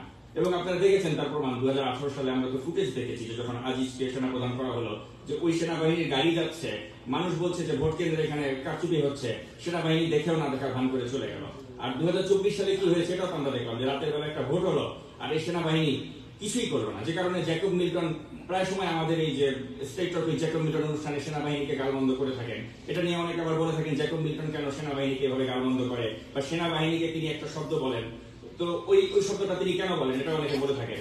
এখন জ্যাকব মিল্টন কেন বলেন এটা আপনারা নিশ্চয়ই যারা বোঝার তারা বুঝেন যে আপনি আর কি ভালো শব্দ এই সেনাবাহিনীর প্রতি ব্যবহার করবেন, যারা আমাদের ট্যাক্সের টাকায় লালিত পালিত হচ্ছে, তারা BMW গাড়ি চলছে, তারা সুযোগ সুবিধা ভোগ করছে, কিন্তু এই যে দেশে যে এখন আমরা ভোট দিতে পারি না, আমার মতো যাদের বয়স রয়েছে যারা জীবনে একটা ভোটও দেওয়ার সুযোগ পায়নি, যাদের বয়স আজকে 30 বছর, তারা কেউ জীবনে বলতে পারবে না যে একটা ভোট দিতে পেরেছে। 14তে ভোট দিতে পারেনি, 18তে পারেনি, 24-এ পারেনি।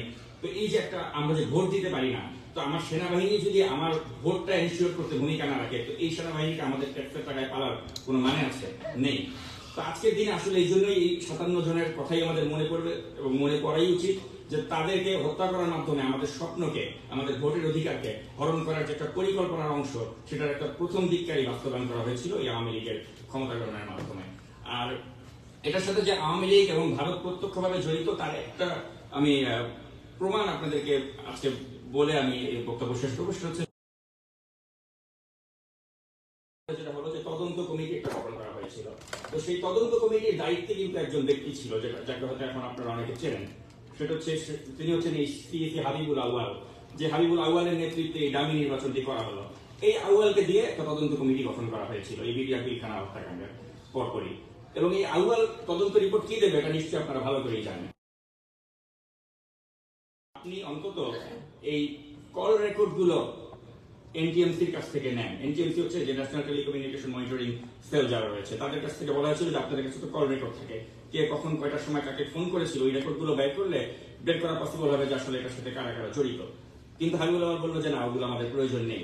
এবং আপনাদেরকে একটা কথা স্মরণে দিতে চাই যে 2009 সালে কিন্তু এখনকার মতো হোয়াটসঅ্যাপ বা অন্যান্য টেকনোলজি ছিল না, যে আপনি এখন তো হোয়াটসঅ্যাপে কথা বলে ট্র্যাক করা যায় না, আপনি কি বলছেন না বলছেন ওগুলোর কোনো মানে আপনি ডাটাবেজ থাকবে না। কিন্তু তখন এটা খুব ইজি ছিল, তারা কল রেকর্ড বা SMS ট্র্যাক করে বের করতে পারতো যেটার সাথে কারা কারা জড়িত। কিন্তু ওই তদন্ত কমিটি তারা বললো যে আমাদের কোনো ফোন রেকর্ড বা কিছু লাগবে না। এবং এভাবে হাবিবুল আউয়ালের নেতৃত্বে তখন কিন্তু এই তদন্তটাকে পুরো ধামাচাপা দেওয়ার একটা প্রক্রিয়া করা হয়েছিল। এবং পরবর্তীতে হাবিবুল আউয়ালকে পুরস্কৃত করা হলো এই 2024 সালে ডামি নির্বাচনে, তাকে প্রধান নির্বাচন কমিশনার বানানোর মাধ্যমে।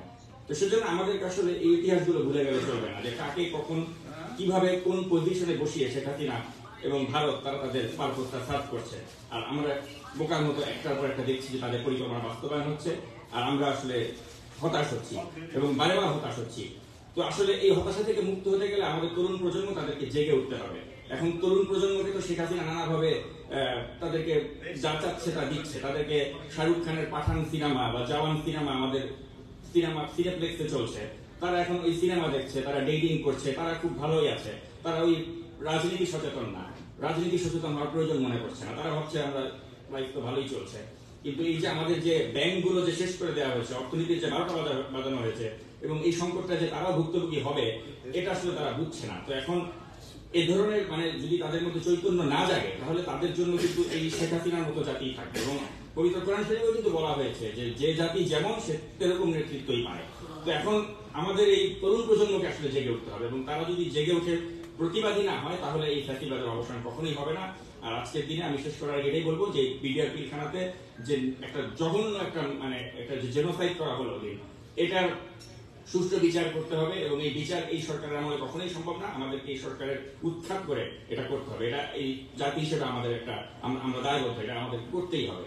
তো আপনারা যারা এতক্ষণ আমার এই কথা শুনলেন, সকলকে আন্তরিক ধন্যবাদ জানিয়ে আমি শেষ করছি।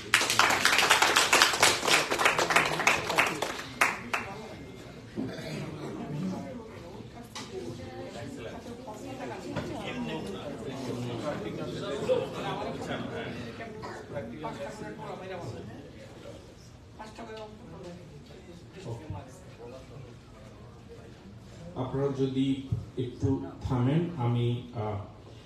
আমি আজকের অনুষ্ঠানটা এমন ভাবে সাজাতে চেয়েছিলাম যে আমি একটা কিনোট স্পিচ দেব, কারণ এটার উপরে আমার একটা ইনভেস্টিগেশন আমি করিয়েছিলাম, এটা নিয়ে কথা বলবো। এবং আমি স্পিচটা দেওয়ার পরে আমি চাচ্ছিলাম যে সবাই যেন এসে আমার স্পিচের উপরে কথা বলে। দেখলাম বৃষ্টির মধ্যে বা লোকজন নাই, আর এত ফর্মালিটিজের মধ্যে আমি যাইনি। সবাই আমরা যেভাবে পারছি কথা বলছি। এর মধ্যে অত্যন্ত ভালো বক্তব্য দিয়েছে কামাল ভাই, বিএনপির সাবেক ভারপ্রাপ্ত সভাপতি শরাফত হোসেন বাবু। তবে একটু পার্সিয়ালিটি যদি আমি করি, তাতে আমি দেখব টিটো ভাই কিন্তু কখনো ভালো বক্তৃতা দেয় না, মোস্তাফিজুর রহমান টিটো, কিন্তু আজকে আমি দেখলাম সবার চেয়ে ভালো বক্তৃতা দিচ্ছে, মানে অত্যন্ত ভালো। ওনার বক্তব্যটাকে আমি এত ভালো বলবো, ওনার বক্তব্য আমি অনুপ্রাণিত হয়েছি। মানে ওনার প্রত্যেকটা পয়েন্টে উনি খুব ভালোভাবে ব্যাখ্যা করতে পারছেন।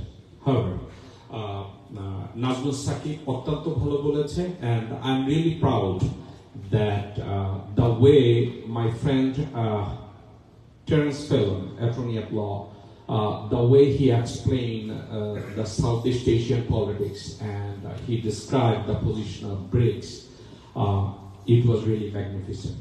It was wonderful. And my brother Miali Makelele, he's always fantastic, and his opinion and his service for We Are the People, as well as Legal Network and Bangladeshi community, we always appreciate his service. এখন আমি যে ইনভেস্টিগেশনটা করেছি, সেখানে আপনাদেরকে একটা কথা বলি। আমি যে কোনো সময় ইনভেস্টিগেট করার সময়, আমি যখন নাগরিক টিভিতে টক শো করি, অনেকে আমাকে বলে যে আপনি তথ্যগুলো কোথায় পান।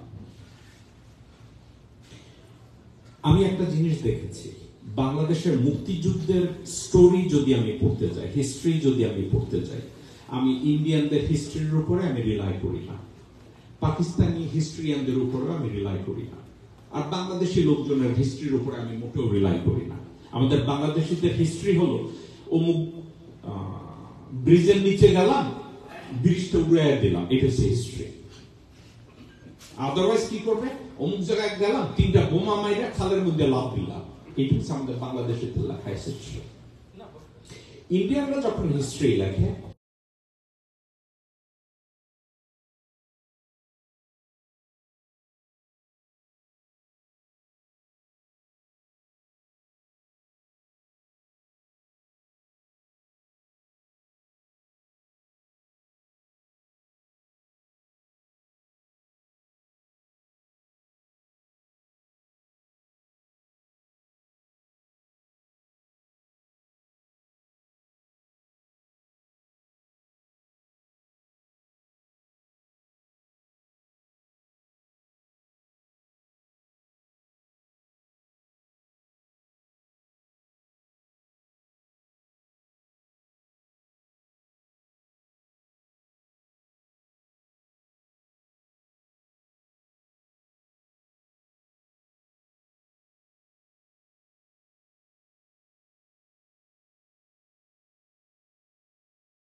আপনারা কি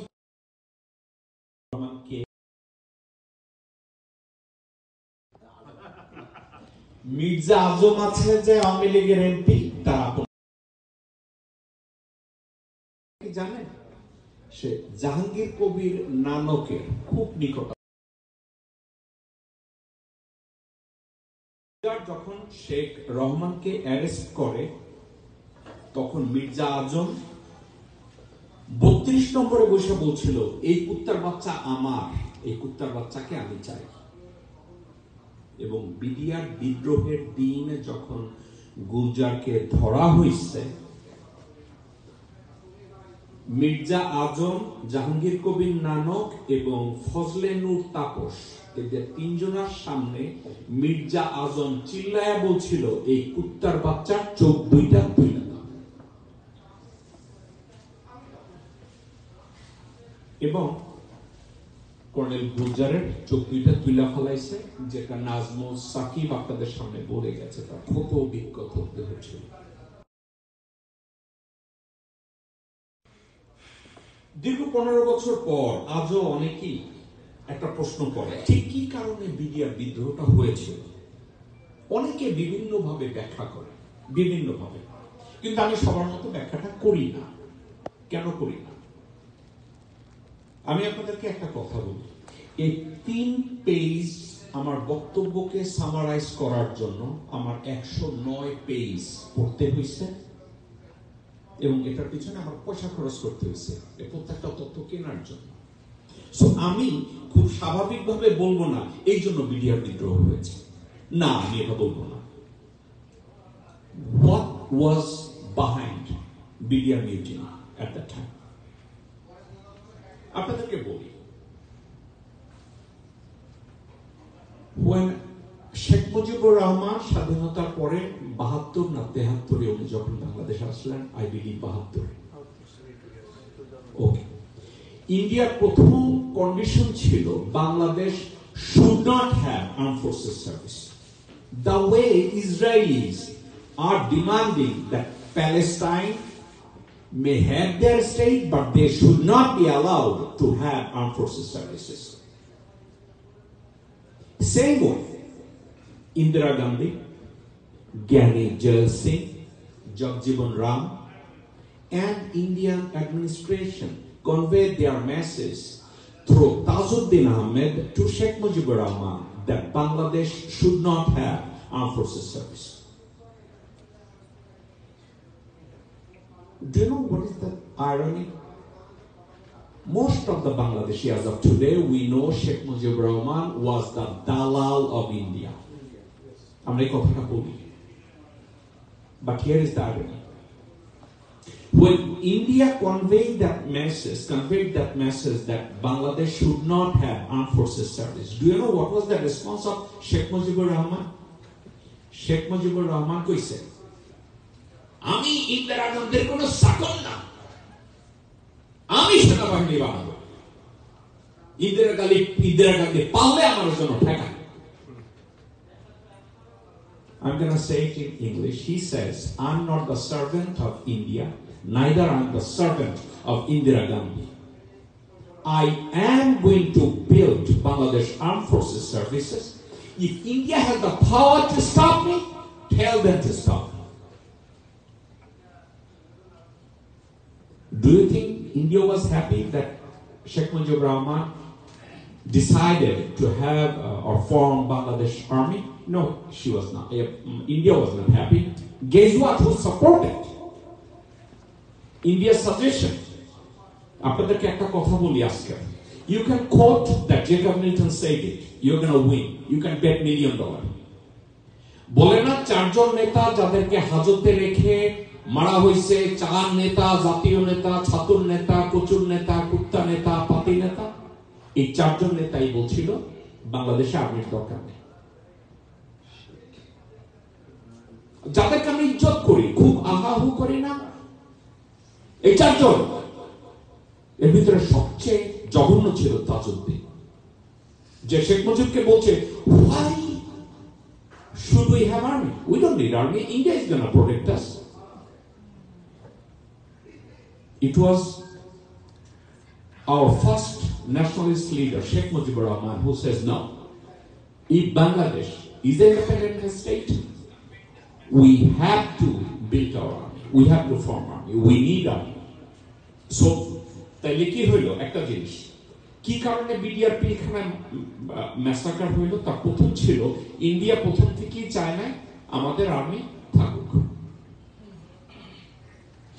দ্বিতীয় কারণ 1975 সালের 15 আগস্টের পরে হাসিনা শেখ এবং রেহানা শেখ যখন পলিটিক্যাল অ্যাসাইলাম চাইল ইন্ডিয়াতে, আপনাদেরকে আমি বলি, তখন তাদের অ্যাসাইলাম অ্যাপ্রুভ করা হইল এবং তাদের 2 বোন এবং তাদের সব বাচ্চা কাচ্চাদের ভারতীয় নাগরিকত্ব দেওয়া হইল। এই রুমের ভিতরে most of the people probably we don't know that the Prime Minister of Bangladesh, she's a citizen of India. And her sister Rehana Sheikh, also the citizen of India. And guess what? All of their 5 children are the citizen of India. Now, in 1975, when India granted their political asylum and gave them citizenship, at that time, India convinced Hasina and Rehana Sheikh that, do you know who is responsible behind the assassination of your father? India convinced Hasina and Rehana Sheikh, it is Bangladesh Armed Forces Services, they killed your father and your family member.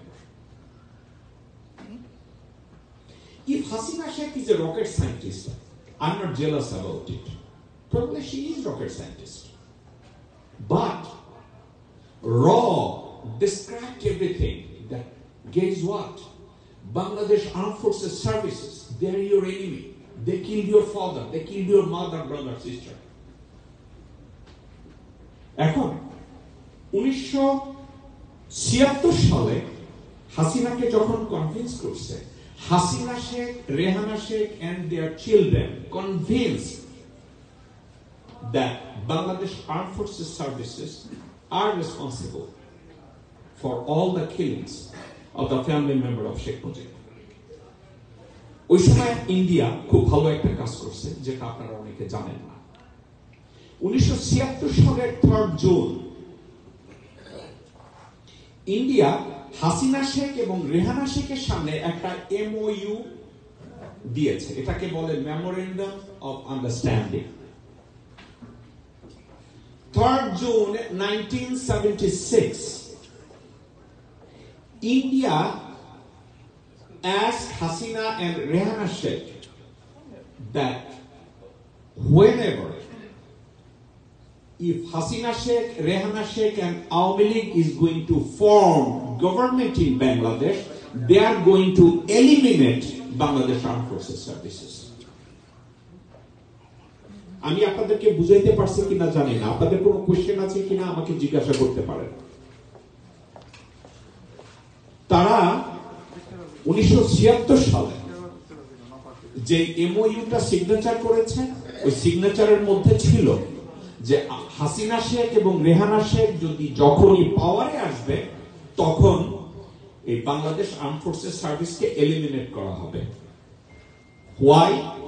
Sheikh ফ্যামিলির জন্য Bangladesh arm forces services ভালো না। তাহলে কয়টা কারণ হইল? 2টা কারণ। What was the third reason that BDR mutiny took place in 2009? Third and last reason was, in April 2001, কুড়িগ্রামের রৌমারী সীমান্তে BSF এর সাথে BDR এর একটা সম্মুখ যুদ্ধ হয়েছিল। এখন এই সম্মুখ যুদ্ধটা কেন হয়েছে আপনারা জানেন, very often BSF are killing Bangladeshi nationals at the border, whether they are inside of India or outside India. They are killing our farmers, they are killing our fishermen, they are killing our citizens at the border, with or without reason. So in 2001, in April, Kurigram, there is a place called Romari. So there was a fight took place, hand-to-hand combat between BSF and Bangladesh Rifles. আপনারা কি জানেন ওই দিন কি হয়েছিল? 150 জন BSF এর লোকজনদেরকে আমাদের BDR এর ভাইরা কুত্তা পিটার পিটে মেরে ফেলেছিল। এবং আপনারা কি জানেন ওই রৌমারিতে এই যে অ্যাটাক হয়েছে এটার নেতৃত্ব কে দিছিল? আপনারা কি জানেন? কর্নেল বুলজার। এখন এরপরে আরেকটা জিনিস হয়েছে, এর ঠিক কয়েক সপ্তাহ পরে হিলি বর্ডারের কাছে না কোন জায়গায়, আমি সাবজেক্টটা ভুলে যাবো, একটা জায়গা আছে ইসকল পাদুয়া, আপনারা কি কেউ নাম শুনেছেন? পাদুয়া বর্ডারে আবার বিএসএফ এবং বিডিআর এর মধ্যে, দিনাজপুরের মধ্যে আবার একটা হ্যান্ড টু হ্যান্ড কমব্যাট হয়েছে between Bangladesh Rifles and BSF. And guess what, 16 জন বিএসএফ এর লোকজনদেরকে বাংলাদেশে এনে আমাদের বিডিআর এর ভাইয়েরা কুত্তা পিটানি পিটে মেরে ফেলাইছিল।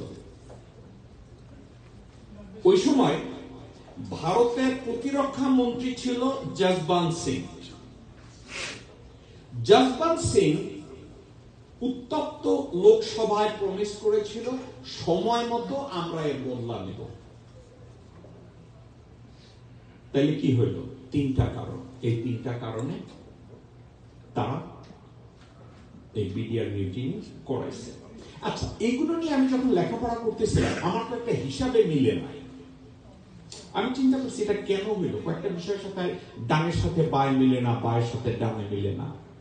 আমি এর পিছনে পয়সা খরচ করছি, সময় খরচ করছি। এখন তার ভিতরে একটা ছিল, যেদিন বিডিআর এর যে অনুষ্ঠানটা 25 তারিখে হওয়ার কথা ছিল, এই জিনিসটাকে বলে দরবার এবং বড় খাওয়া হয় দরবারে, এবং ওই বিডিআর এর এই দরবারটায় হাসিনা শেখের যাওয়ার কথা ছিল, কনফার্ম ছিল। এটা কনফার্ম ছিল that Hasina Sheikh, illegitimate Prime Minister of Bangladesh, Hasina Sheikh, supposed to attend that ceremony on 25th of February 2009. আপনারা কি জানেন যে কোন একটা না জানার কারণে হাসিনা শেখ যে ওখানে যাবে না এটাও বিডিআরকে জানানো হয়নি, এবং কোন একটা না জানা কারণে হাসিনা শেখ ওখানে যায় না। তো ওই যে আমি বলছি কিছু কিছু জিনিস আমার মাথায় ঢুকে নাই। জিনিসগুলো কেন ছিল? আমার সাবজেক্টটা এই ছিল, একটা সরকার প্রধান ওখানে যাওয়ার কথা, সে যদি নাও যায়, if Prime Minister is not gonna go there, her people supposed to inform BDR that head of the government is not going there. No one even informed them that she is not going. আরেকটা কথা, that mutiny took place 25th and 26th of February 2009. Guess what? A day or two before that incident, February 23rd and 24th, BDR পিলখানার আশেপাশে যত মসজিদ আছে ওই মসজিদগুলো দিয়ে মাইকে ঘোষণা করা হয়েছে যে আশেপাশের লোকজনরা যেন নিরাপদ দূরত্বে চলে যায়। আবার বলি, I say, on 23rd and 24th of February 2009, all of the mosques nearby BDR Pilkhana, some people took the microphone and declared that all of the citizens who are living around this area must move out to a safe distance. They did not give any reason that why people should move out.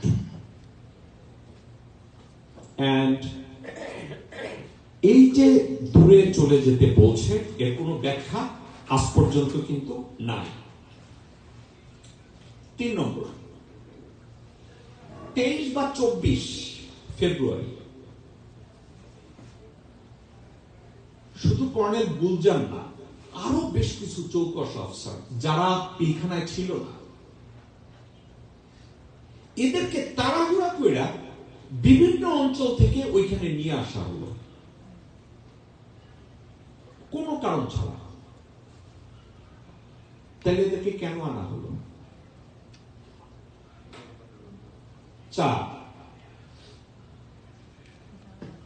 BDR Pilkhana mutiny, it's a military incident. আমি এটাকে কি বলবো? সামরিক দুর্ঘটনা।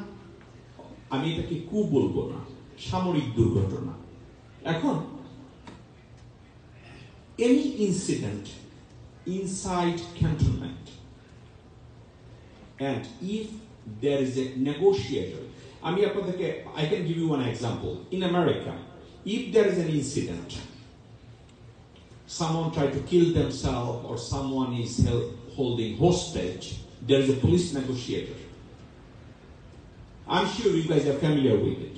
There is a police negotiator. My brother merely knows, my friend Terence Fallon also knows, there is a police negotiator to negotiate with the hostage taker or victim. So that incident took place with the people who are killing those officers. In order to have a successful negotiation, government should assign some professional military official who are expert to negotiate. বাংলায় বলি, এই কঠিন সময়ে negotiate করার জন্য সামরিক বিশেষজ্ঞতায় কোন নেগোশিয়েটরের দরকার ছিল, যারা এই বিষয়গুলো নিয়ে কথা বলবে। কিন্তু মজার কথা, তারা মিলিটারি কোনো এক্সপার্টের কাছে যায় না, মিলিটারি কোনো কমান্ডোর কাছে যায় না, পুলিশ কমান্ডোর কাছে যায় না, বিডিআর এর কাছে যায় না। তারা কি করছে জানেন? 4জন সিভিলিয়ানকে পাঠাইছে যাদের এই সামরিক বিষয়ে কোনো অভিজ্ঞতাই নাই। 4 জন, আর একজন হয়েছে মির্জা আজম, শেখ আব্দুর রহমানের শালা, জাহাঙ্গীর কবির নানক, ফজলে নূর তাপস এবং অর্ধমৃত সাহারা খাতুন। এই 4 জন সিভিলিয়ানের they did not have any experience in negotiating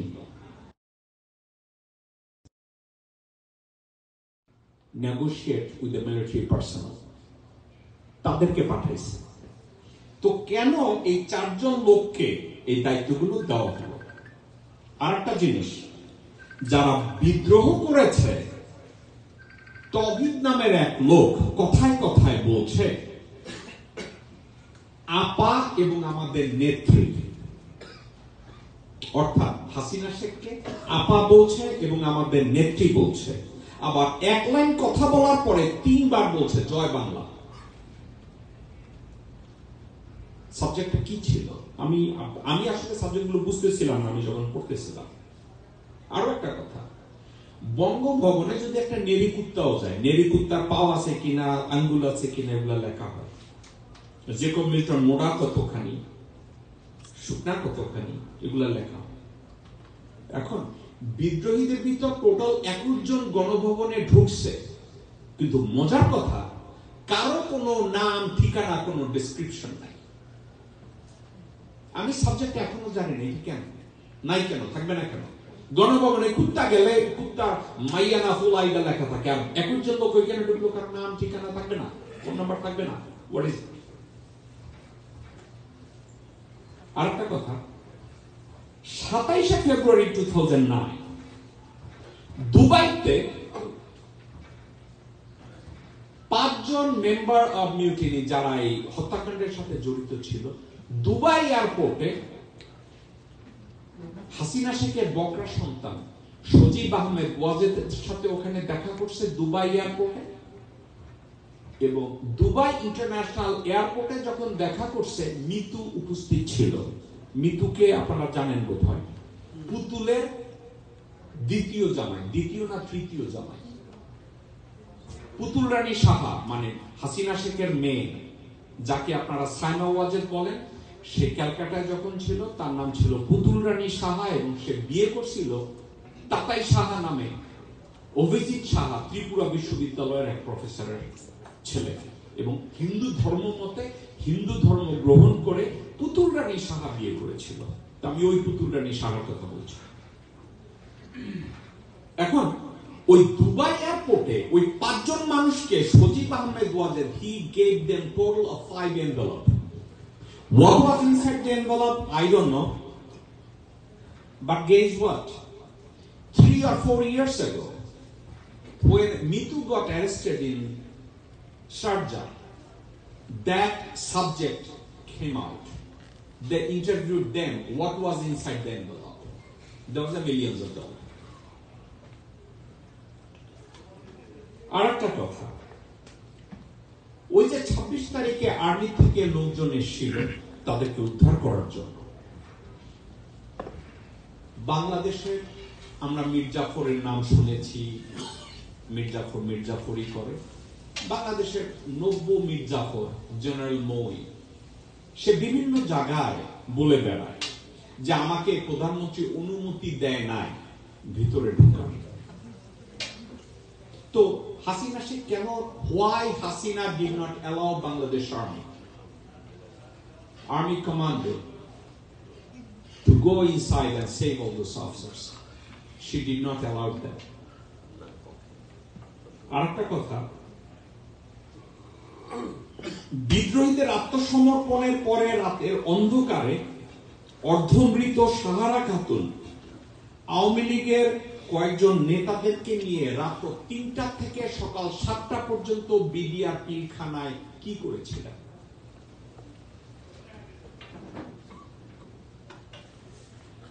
আরেকটা কথা, বিডিআর এর 5 নম্বর গেট যেটা, ওকে, বিডিআর 5 নম্বর গেটে সবসময় র্যাব এবং পুলিশ পাহারা দেয়া থাকতো। সবসময় র্যাব থাকতো, পুলিশ থাকতো বিডিআর 5 নম্বর গেটে। কিন্তু ইনসিডেন্টের আগের দিন 24 তারিখ, 25 তারিখ, 26 তারিখ এবং 27 তারিখ, for some unknown reason there wasn't any police or RAB was on duty at gate number 5. কেন? The time that incident were taking place, there was total 9 phone calls from India, and 2 of the assassins picked up those phone calls, and both of the assassins were talking in Hindi. It was not in English, it was not in Bangla. Who are those people? এবং যখন আমার ছোট ভাই সাকিব বলছে হাবিব আউয়ালকে দায়িত্ব দেওয়া হয়েছিল, আমি একটা নাম এই মুহূর্তে মেনশন করতে চাই না, কিন্তু আমি বলার সাথে সাথে আপনারা বুঝে ফেলবেন। বাংলাদেশ আর্মির একজন লেফটেন্যান্ট জেনারেলকে এটা তদন্তের দায়িত্ব দেওয়া হয়েছিল। তাকে বলা হয়েছিল এই যে 7 বার 9 বার ফোন এসছে ভারত থেকে, এটা ভারতের ফোন নাম্বার 9 দিয়ে শুরু, তো এই ফোন কলগুলোর সোর্স কি এটা একটু আমরা খুঁজে বের করি। যেটা বলছে এনটিএমসি তে এই ফোন কলগুলো রেকর্ড চেক করো। ওই লেফটেন্যান্ট জেনারেল সাহেবকে বলা হয়েছে এই সোর্স তোমার খোঁজার দরকার নেই।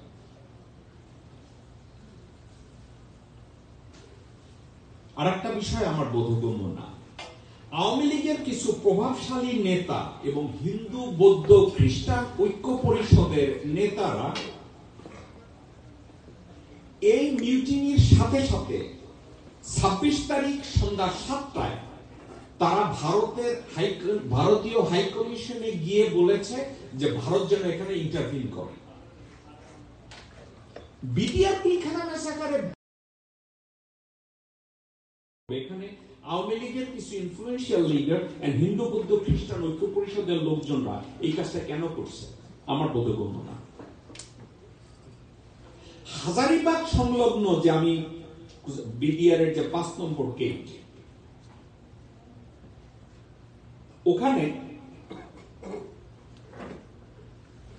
সবাইকে আড়াল করে 1 থেকে 150 লোকজনদেরকে পালানোর সুযোগ করার জন্য সবাইকে ঘরের ভিতরে আটকে রাখা হয়েছিল 1.5 ঘন্টা ধরে। তাদেরকে বাইরে তাকাতেও দেওয়া হয় না, সবাইকে বলছে আপনারা ফ্লোরে শুয়ে পড়েন, আপনারা সবাই ফ্লোরে শুয়ে পড়েন, আপনারা বাইরে কেউ তাকাবেন না, don't look at outside. So there was the instruction that each and every single member of the household, they should lay down on the floor, do not even try to raise their head and watch what is going on. এটা কেন করা হয়েছে?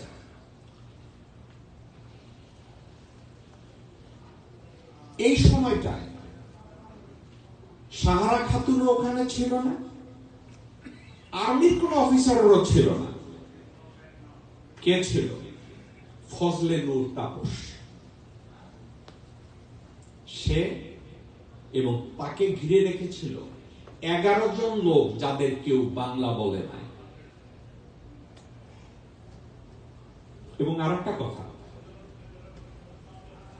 এই BDR মিউটিনির সাথে একটা pickup van, খুব আলোচিত একটা পিকআপ ভ্যান, যেটা দিয়ে লোকজন এখন ওখানে দৌড়াদৌড়ি করছে, গ্রে কালারে। আপনারা কি জানেন 26 তারিখ রাত্র 9টার পর থেকে আজ অবধি ওই ভ্যানটাকে আর খুঁজে পাওয়া যায় না।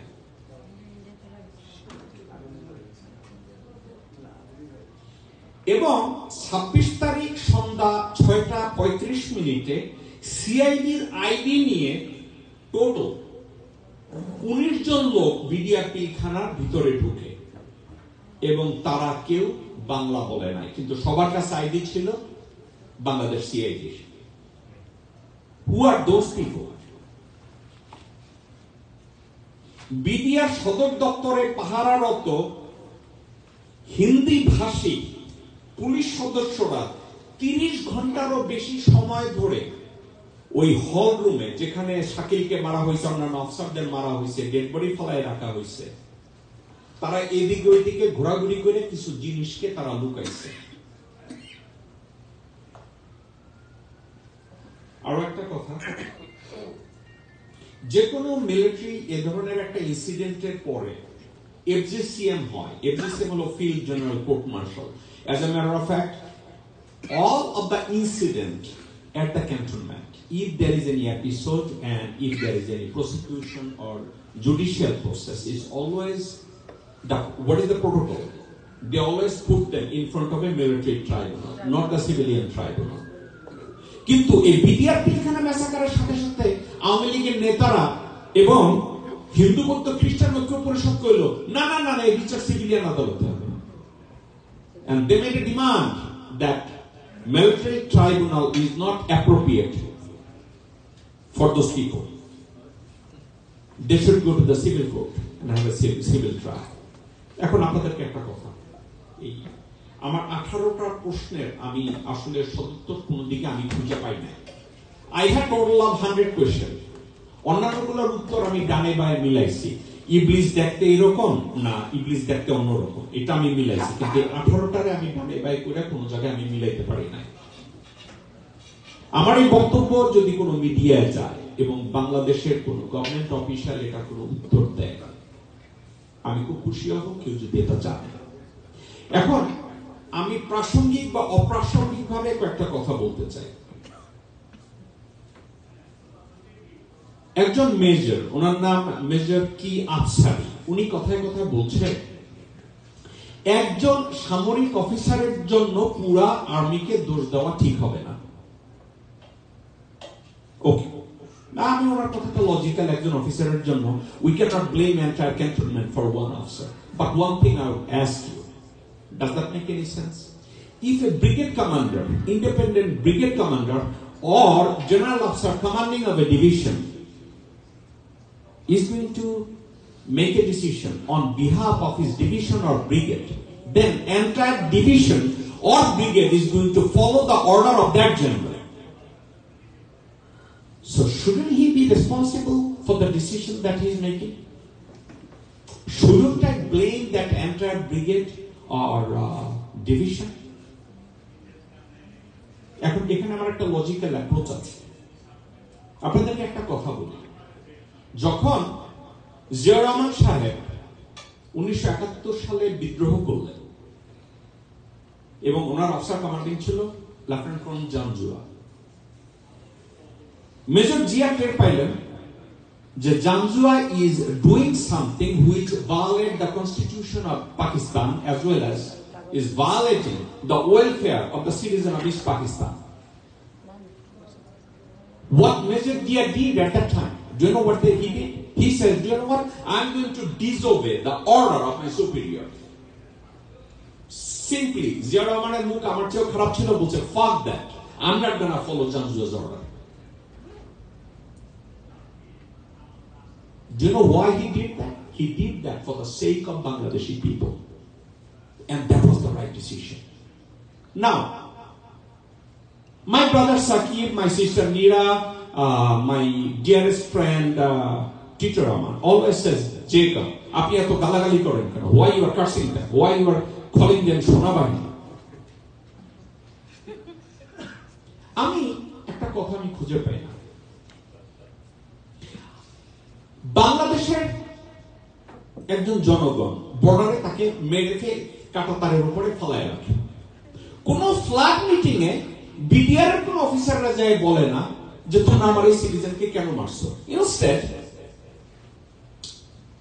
পিপস পড়া, র‍্যাঙ্ক পড়া বাংলাদেশের একজন অফিসার বলে যারে মারছে তারই ভুল ছিল, ও চোর ছিল, ও চোরা কারবারি ছিল, এই জন্য ওরে মারছে। কিন্তু একটা মজার কথা আপনাদেরকে বলি, even the victim or the person who got killed, even that person is a bad person or a criminal, he also deserves due process. He or she should not be killed by BSF or BDR. What is his due process? What is the due process we need? America আমরা কি করি? When someone gets arrested, police read Miranda right that everybody is innocent until proven guilty. So, felony, criminal হোক আর যা হোক, she deserves fairness. কিন্তু আমাদের কোন আর্মির অফিসাররা এটা বলার সাহস রাখলো না যে ফেলানি নির্দোষ। এখনো তো প্রমাণ হয় না যে ফেলানি অপরাধী।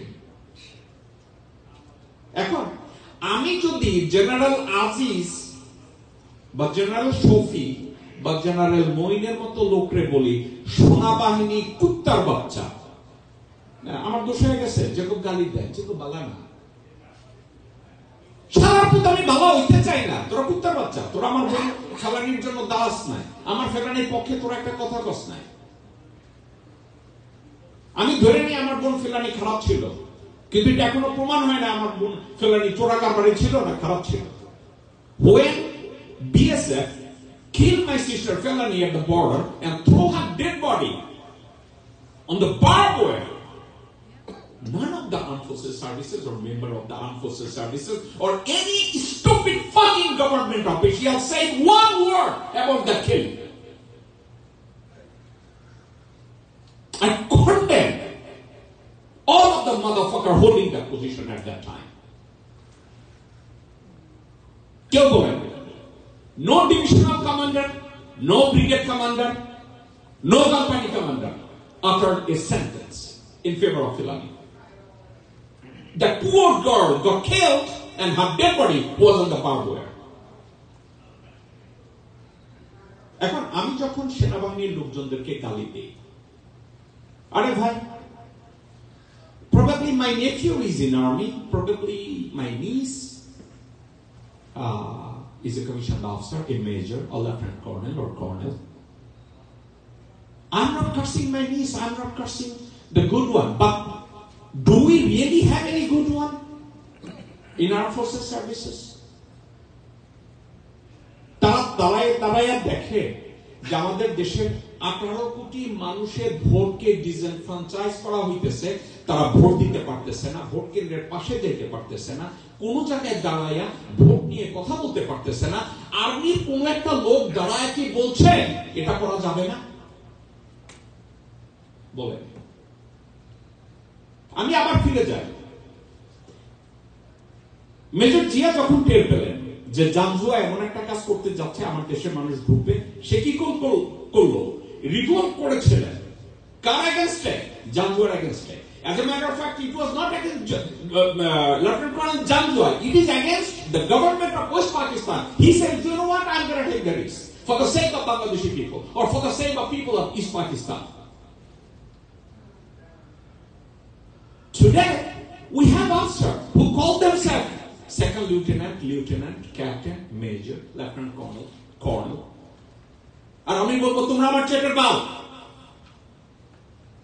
তোমাদের 57 জন কমরেডকে গুলি করে মেরে ফেলা হলো, তাদের মিউটিলেশন করা হলো। তোমরা কুত্তার বাচ্চারা 55,000 বর্গ মাইলের মধ্যে বৈশা তোমরা এখন তাদের জন্য একটা দোয়া মাহফিল করতে পারো না। কুত্তার বাচ্চারা নিজেদেরকে আবার সোনা বাহিনী বলো।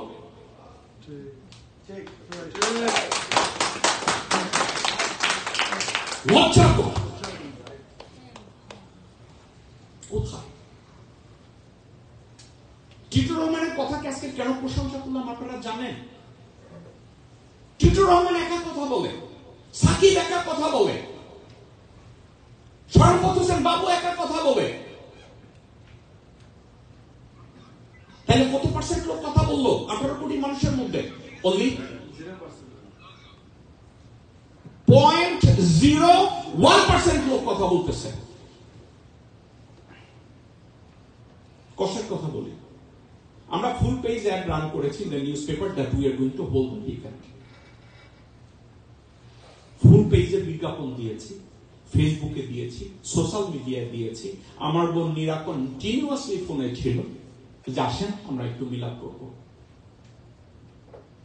North America, there is hundreds of uniformed officers are living in America permanently. They don't even go back to Bangladesh. Where are those people? Are you fucking coward?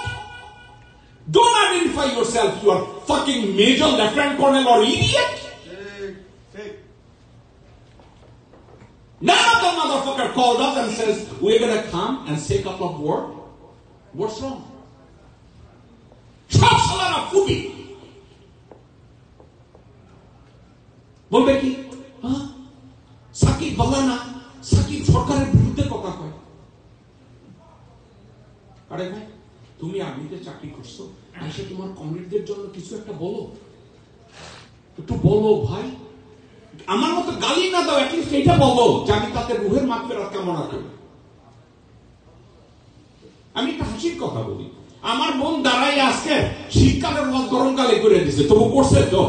এই বিডিআরপি খানার মধ্যে শেয়ার শিখতে ঢুকাই দিছে, করছে তো তবু। আরে ভাই তোমায় সেইটা কর, বলবে না। আর কি বলবে জানেন? ওই যে বাংলাদেশের রেস্টুরেন্ট কতগুলো আছে, মাঝে মাঝে আমার ভাই শরাফত বাবু আইসা বললে যে ভাই ওই নবান্ন না হাটবাজার ওখানে বসলে মনে হয় যে বাংলাদেশের দ্বিতীয় মুক্তিযুদ্ধের সংস্করণ, সবাই বিরাট বিরাট কথা।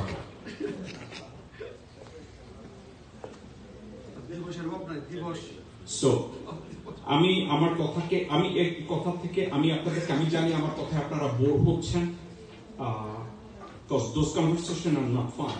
Those are not fun.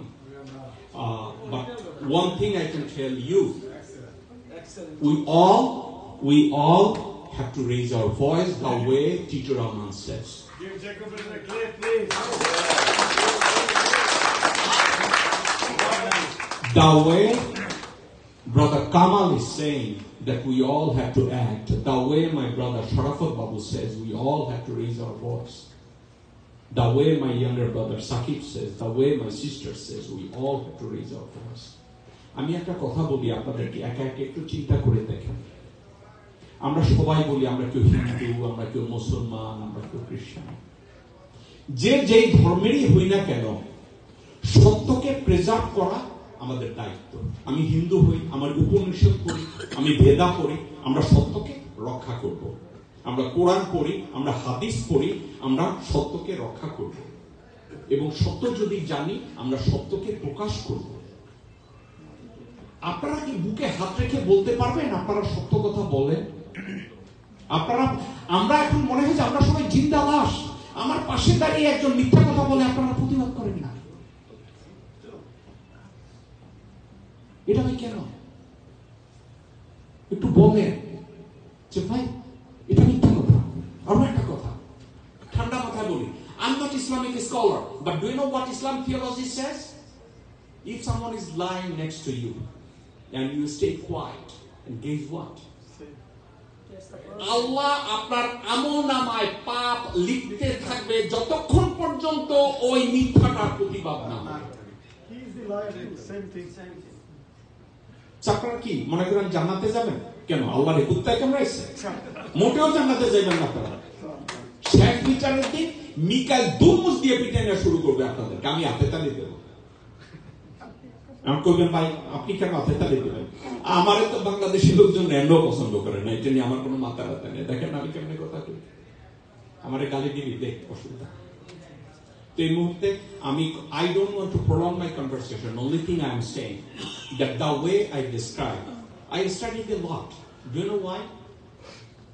Someone was telling me that Jacob bhai, you have to give a keynote speech. Listen, I'm not a good speaker. I'm not. My English is bad. Even my Bengali is bad. But guess what? If my brother Miali Makelele from a different culture can come here and talk about BDR mutiny, then what the fuck is wrong with me? Why I cannot say a couple of words? How about my friend Terence Fallon? He's not even from Bangladesh. He said it. He born in South Africa. If he can come here and talk on behalf of BDR mutiny, what's wrong with us? Guess what? I would say Attorney Miali Makelele and Terence Fallon is way better person than we are. Because they are not from Bangladesh. What time is it? It's almost 8, 9 o'clock, 10 o'clock. They are sitting down here and listening whatever crap we are saying. That's a sacrifice. That's called sacrifice. And in the future, if my brother Miali Makelele says, hey Jacob, there is an event in regards to Zaire or Congo, I'm gonna go. I'm gonna take a slogan, Mobutu Sese Seko. I'm gonna say it. If my friend Terence Fallon says we are going to celebrate the birthday of P.W. Botha, I'll go there. Excuse me, not Botha.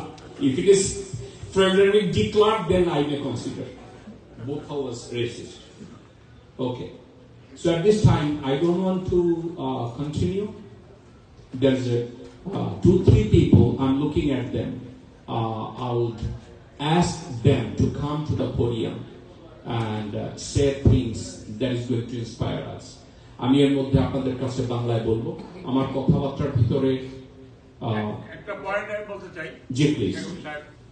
আপনি যখন প্রধানমন্ত্রী শেখ হাসিনা সাধারণ ক্ষমা করলো কিভাবে, সে পয়েন্টটা কই আবার বলেন একটু। শেখ হাসিনা প্রধানমন্ত্রী হয়ে টেলিভিশনে সব জায়গায় ঘোষণা করলো সাধারণ ক্ষমার পরে তারা বাইরে গেল। True. It's a good question. সাধারণ ক্ষমা কি করে? Under what circumstances, without having a military tribunal or a judicial process? Thank you so much. This is my brother Lutfur Rahman, who is a professionally an architect. I commend him. Commend his courage. তাদেরকে মাফ করে this. Lutfur bhai, thank you so much. That's a good point. Very good point. At this time, I'm going to ask my elder brother. There's a 2-3 person I would like you to be ready to come, but at this time, I'm going to ask my elder brother, Major Jalal, to come to the podium. And then I'm going to ask my brother, NYPD officer, Hakim bhai. আমিও চাই আপনি এসে কিছু বলেন। এরপরে শ্রদ্ধেয় সাংবাদিক নাজমুল হাসান এবং শ্রদ্ধেয় বড় ভাই নূর, আমি চাইবো আপনারা সে কিছু বলেন। থ্যাংক ইউ আমাকে সময় দেওয়ার জন্য। আসসালামু আলাইকুম।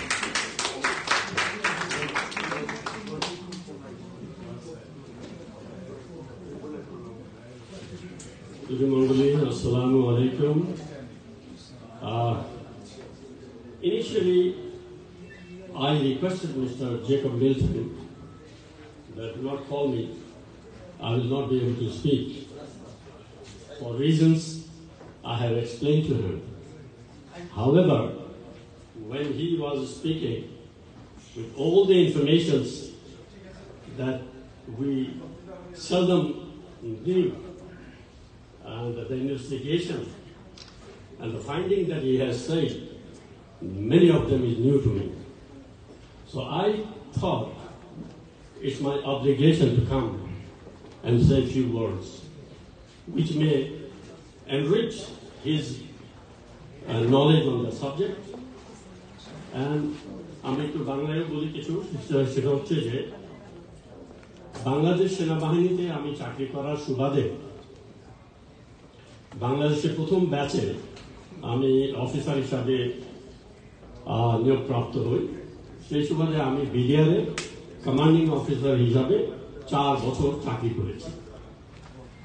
অতএব 1986 হতে 91 পর্যন্ত এই সময়টা আমি বিডিআরের কমান্ডিং অফিসার, সেক্টর 2IC এবং বিডিআর হেডকোয়ার্টার পিলখানাতে চাকরি করার সুযোগ হয়েছে। তো যখন বিডিআর হত্যাকাণ্ড হচ্ছে সম্পর্কে আলোচনা হচ্ছে, আমার মনে হলো কিছু কিছু তথ্য যেটা আমার জানা, অনেকের হয়তো জানা নেই, why not share that one? So এই জন্য বিডিআরের যে ঘটনাটা সেটা হয়েছে কি, এটাকে বলা হয় বিডিআর রিইউনিয়ন। প্রতি 3-4 বছর পরে বিডিআর হেডকোয়ার্টারে একটা রিইউনিয়ন হয়। এটা ঐতিহ্যভাবে ব্রিটিশ আমল থেকে হয়ে আসছে। আপনারা যারা